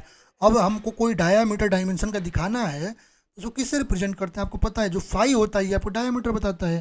ठीक है, जैसे आपका 550 mm दे रखा है, इसका मतलब क्या हुआ, आपका 50 mm का जो है आपका सर्कुलर ऑब्जेक्ट का डायमीटर होगा। ठीक है, यहाँ पर 5 होगा, option number A is correct. कह रहा है mud pumping is a problem occurring in which type of payment, कह रहा है किस टाइप ऑफ पेमेंट में आपको मड पंपिंग का प्रॉब्लम अकर करता है, रिजिड कॉन्क्रीट रोड में, फ्लेक्सिबल बिटुमिन रोड में, अर्दन रोड में या मूरम रोड में। यदि मड पंपिंग की बात करते हैं तो ये आपका जो है इसमें क्या होता है, जब आपका सॉइल स्लरी जो है आपका ज्वाइंट्स या क्रैक जो कंक्रीट सीमेंट पेमेंट होते हैं उसमें से आपका जो है इजेक्ट होता है, उसको हम कहते हैं क्या मड पंपिंग कहते हैं। ये आप किसके द्वारा होता है, ये आपका डाउनवर्ड मूवमेंट, यदि आपका स्लैब में कोई हैवी लोड आ रहा है व्हील लोड और स्लैब अंडर द स्लैब आपका कोई डाउनवर्ड मूवमेंट हो रहा है, वहाँ पर मड पंपिंग देखने को मिलता है। तो ये कहाँ पर देखने को मिलता है, रिजिड कॉन्क्रीट रोड्स में देखने को मिलता है, तो ऑप्शन नंबर ए करेक्ट हो जाएगा। नेक्स्ट हमारा क्वेश्चन करें what is the curve resistance for a 50 ton train on BG track on a 4 degree curve. कह रहा है 4 डिग्री कर्व यदि आपका बीजी ट्रैक है और 50 टन लोड है, यहाँ पर कर्व रेसिस्टेंस कितना आएगा, तो आपका R equal to curve resistance जो है आर वो होता है W into D 0.004 into W into D. यहाँ पर एम जी के लिए आपका आर कितना होता है, यहाँ पर यदि हम बात करते हैं कर्व रेसिस्टेंस कितना आ जाएगा 0.004 इंटू 50, लोड कितना दे रखा है 50 दे रखा है, इंटू 4 हो जाएगा। डी आपका डब्ल्यू इंटू डी रखते हैं किसके लिए, एम जी के लिए, और एम जी के लिए 0.0002 डब्ल्यू डी रखते हैं। ठीक है, ये कितना आ जाएगा 0.008, तो ऑप्शन नंबर डी करेक्ट हो जाएगा। ठीक है, चलिए अब चलते हैं अगले क्वेश्चन पे। कह रहा है आपका क्वेश्चन नंबर 86 की यदि हम बात करते हैं, क्वेश्चन क्या कह रहा है आपका, कह रहा है the minimum area required for isolated footing to carry a factored load of 1000 kilonewton constructed over a soil से bearing capacity 150 kilonewton per metre square. ठीक है, यहाँ पर सॉइल की बियरिंग कैपेसिटी, अब क्या क्या दे रखा है, यदि हम क्वेश्चन में बात करते हैं तो मिनिमम एरिया आपका रिक्वायर्ड पूछ रखा है कितना होगा। ठीक है, डिजाइन लोड, यदि हम आपने फैक्टर लोड कितना दे रखा है 1000, फैक्टर्ड लोड आपका 1000 किलोन्यूटन दे रखा है। ठीक है, 10% हम अपना लेते हैं सेफ, यदि हम सेफ वेट के लिए सेल्फ वेट का 10%, तो 10% ऐड करेंगे तो कितना हो जाएगा जी आपका, यदि हम बात करते हैं तो सेल्फ वेट कितना आ जाएगा, सेल्फ वेट की यदि हम बात करेंगे सेफ के लिए ये आ जाएगा कितना 10% ऐड कीजिए, 100 ऐड करेंगे तो कितना हो जाएगा 100, 1000 और प्लस 100 तो 1100 किलो न्यूटन हो जाएगा। ठीक है, अब सेफ बियरिंग कैपेसिटी क्यू की यदि हम बात करते हैं, ठीक है, तो कितना ये आपका दे रखा 150 किलो न्यूटन पर मीटर स्क्वायर। एरिया रिक्वायर्ड की यदि हम बात करते हैं, एरिया इक्वल टू क्या हो जाएगा आपका, ये आपका 1100 दे रखा है सेल्फ वेट 1100 अपॉन ये कितना दे रखा है 150, इसको सॉल्व करेंगे तो आपका 7.33 मीटर स्क्वायर आएगा। ऑप्शन आपका ये सही हो जाएगा। कभी भी याद रखिए 10% इंक्रीज करते हैं अपने सेफ बियरिंग के लिए। ठीक है, वही मैंने किया है यहाँ पर। नेक्स्ट क्वेश्चन कह रहा है the forces which meets at one point and have their line of action in different planes are called. Forces जो एक पॉइंट पे मीट होते हैं लेकिन उनका लाइन ऑफ एक्शन जो होता है डिफरेंट प्लेन्स में होता है उसको क्या कहते हैं, intersecting forces, non coplanar non concurrent forces, non coplanar non concurrent forces,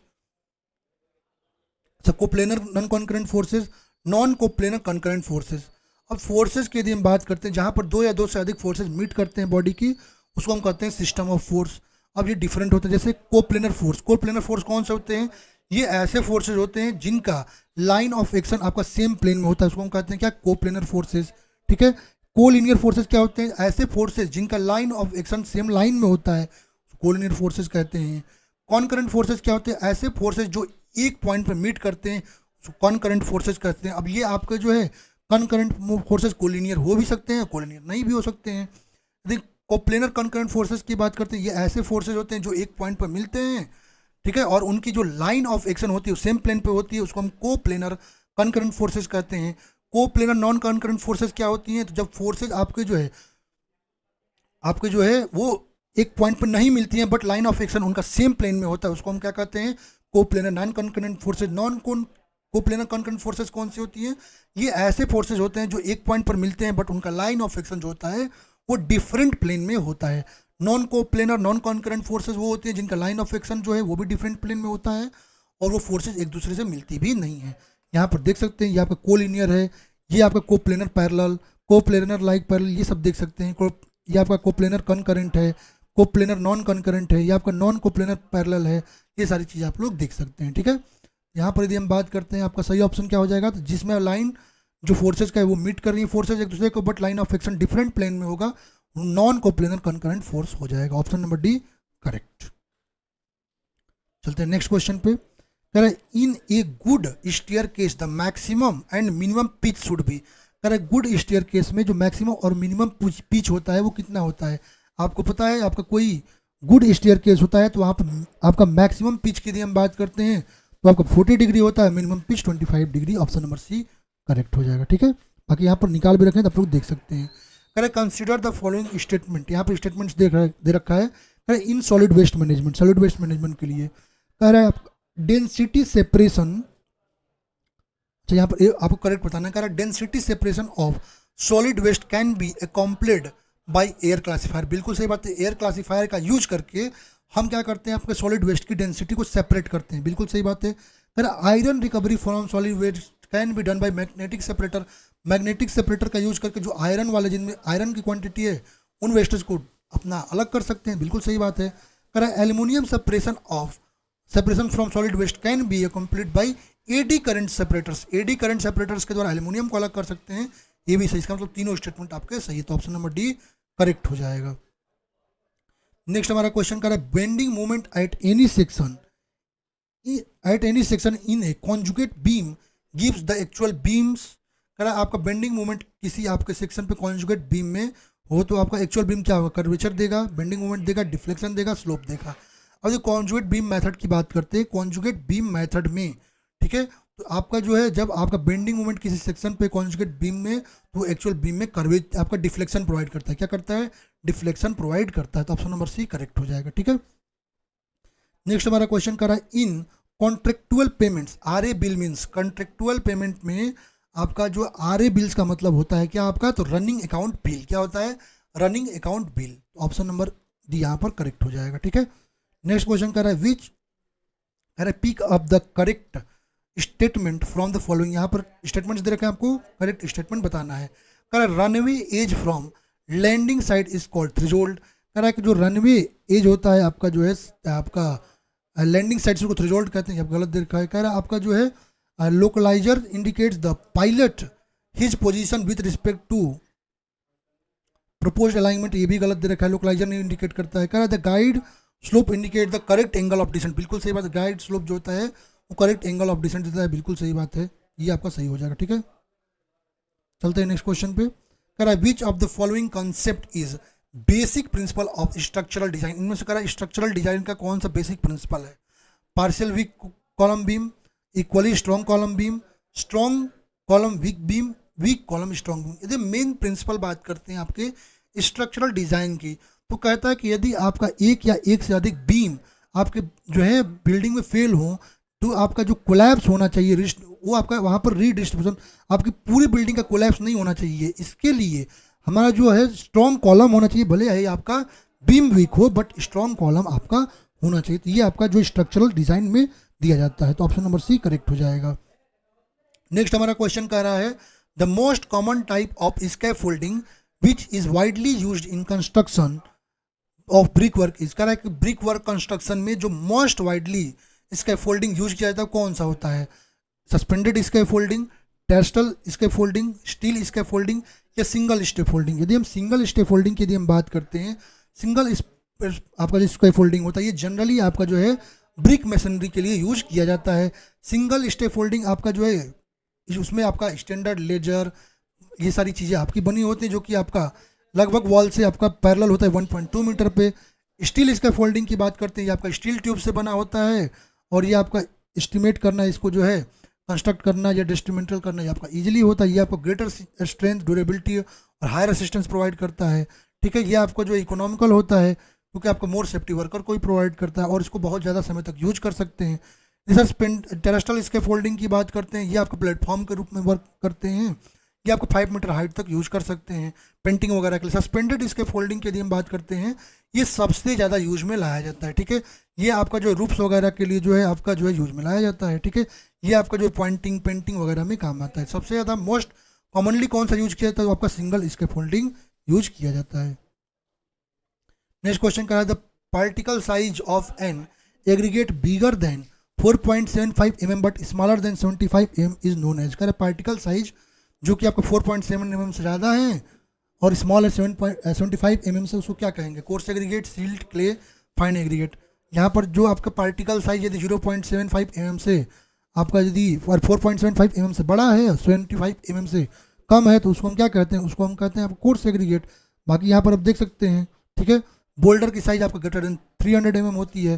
course soil में यदि और कोबल की साइज आपका 80 to 300 होती है। कोर्स सॉइल में यदि हम ग्रेवल की साइज की बात करते हैं, कोर्स ग्रेवल 20 to 80 mm होती है। फाइन ग्रेवल की यदि हम बात करते हैं, आपका 4.75 से 20 mm होता है।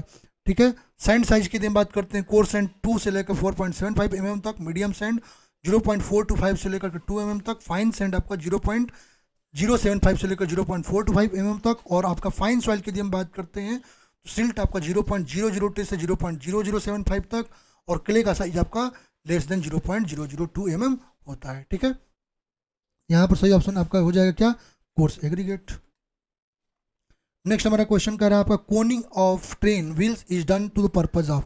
कह रहा है जो ट्रेन होता है उसमें व्हील की कोनिंग जो होती है वो किस पर्पज से करते हैं? For reducing the sulphate of wheel, enabling the train wheels to cover different distance along the inner and outer curve simultaneously, for reducing the frictional contact surface area with the rail, या for decorative purpose। अब यदि हम बात करते हैं Koenig की, हमारा जब भी आप देखिएगा जो व्हील्स होती हैं आपके रेलवे को, उसकी कोनिंग करते हैं।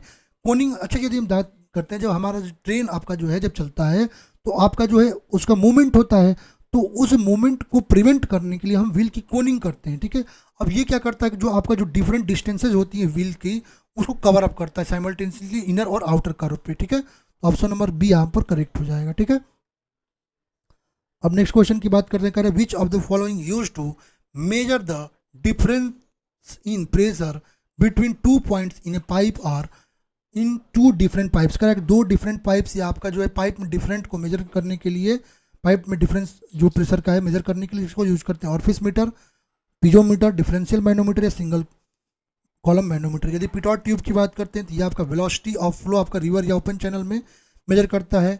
ऑरिफिस मीटर आपका डिस्चार्ज को मेजर करता है पाइप में। वेंचुरीमीटर आपका डिस्चार्ज को पाइप में मेजर करता है। पिजोमीटर की बात करते हैं, ये आपका low pressure at any point in pipe flow measure करता है।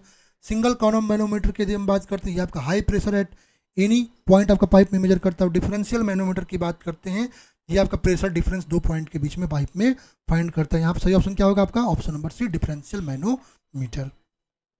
नेक्स्ट क्वेश्चन का trap efficiency of a reservoir after commissioning will. कर जो आपका रिजर्वायर की ट्रैप एफिशिएंसी आपका कमीशनिंग के बाद क्या होती है, तो आपके टाइम के साथ साथ धीरे धीरे आपकी डिक्रीज कर जाती है। ठीक है, जो ट्रैप एफिशिएंसी होता है ये आपका रेशियो होता है total sediment retained by reservoir to the total sediment जो आपका एंटर करता है रिजर्वायर में, उसका रेशियो होता है, और टाइम के साथ साथ ये आपका डिक्रीज करता जाता है। तो ऑप्शन नंबर डी करेक्ट हो जाएगा। नेक्स्ट क्वेश्चन करा to design the deep beam the factors that are taken into accounts are. Correct, deep beam के डिजाइन में कौन से फैक्टर को आप अकाउंट में रखते हैं? तो हम जब डीप बीम की डिजाइनिंग करते हैं तो हम ये देखना होता है कि आपका जो स्ट्रेसेस का डिस्ट्रीब्यूशन हो आपका लीनियर ना हो, नॉन लीनियर डिस्ट्रीब्यूशन हो, आपका टेम्परेचर स्ट्रेसेस डेवलप ना हो, और लेटरल बकलिंग ना हो। तो ये सारी चीज़ों को ध्यान में रखेंगे। तो ऑप्शन नंबर सी करेक्ट हो जाएगा। अब देखते हैं अपने लास्ट क्वेश्चन पे। When the soil layer surrounding a portion of pile shafts settle more than the pile the downward drag occurs in pile then the drag is known as. करा आपका soil layer आपका pile shaft of pile जो है settle down कर रहा है more than pile, जो downward drag occur कर रहा है पाइल में, वो क्या होता है? तो उसको हम कहते हैं निगेटिव स्क्रीन फ्रिक्शन। तो ऑप्शन नंबर बी यहाँ पर करेक्ट हो जाएगा। तो डायरेक्ट डेफिनेशन पूछ रखा है। ठीक है, इस तरह से हमने अपना रेलवे का आरआरबी जेईई का जो आपका पेपर हुआ था, ठीक है, उसका हमने डिटेल्ड सॉल्यूशन यहाँ पर देख लिया है, ठीक है।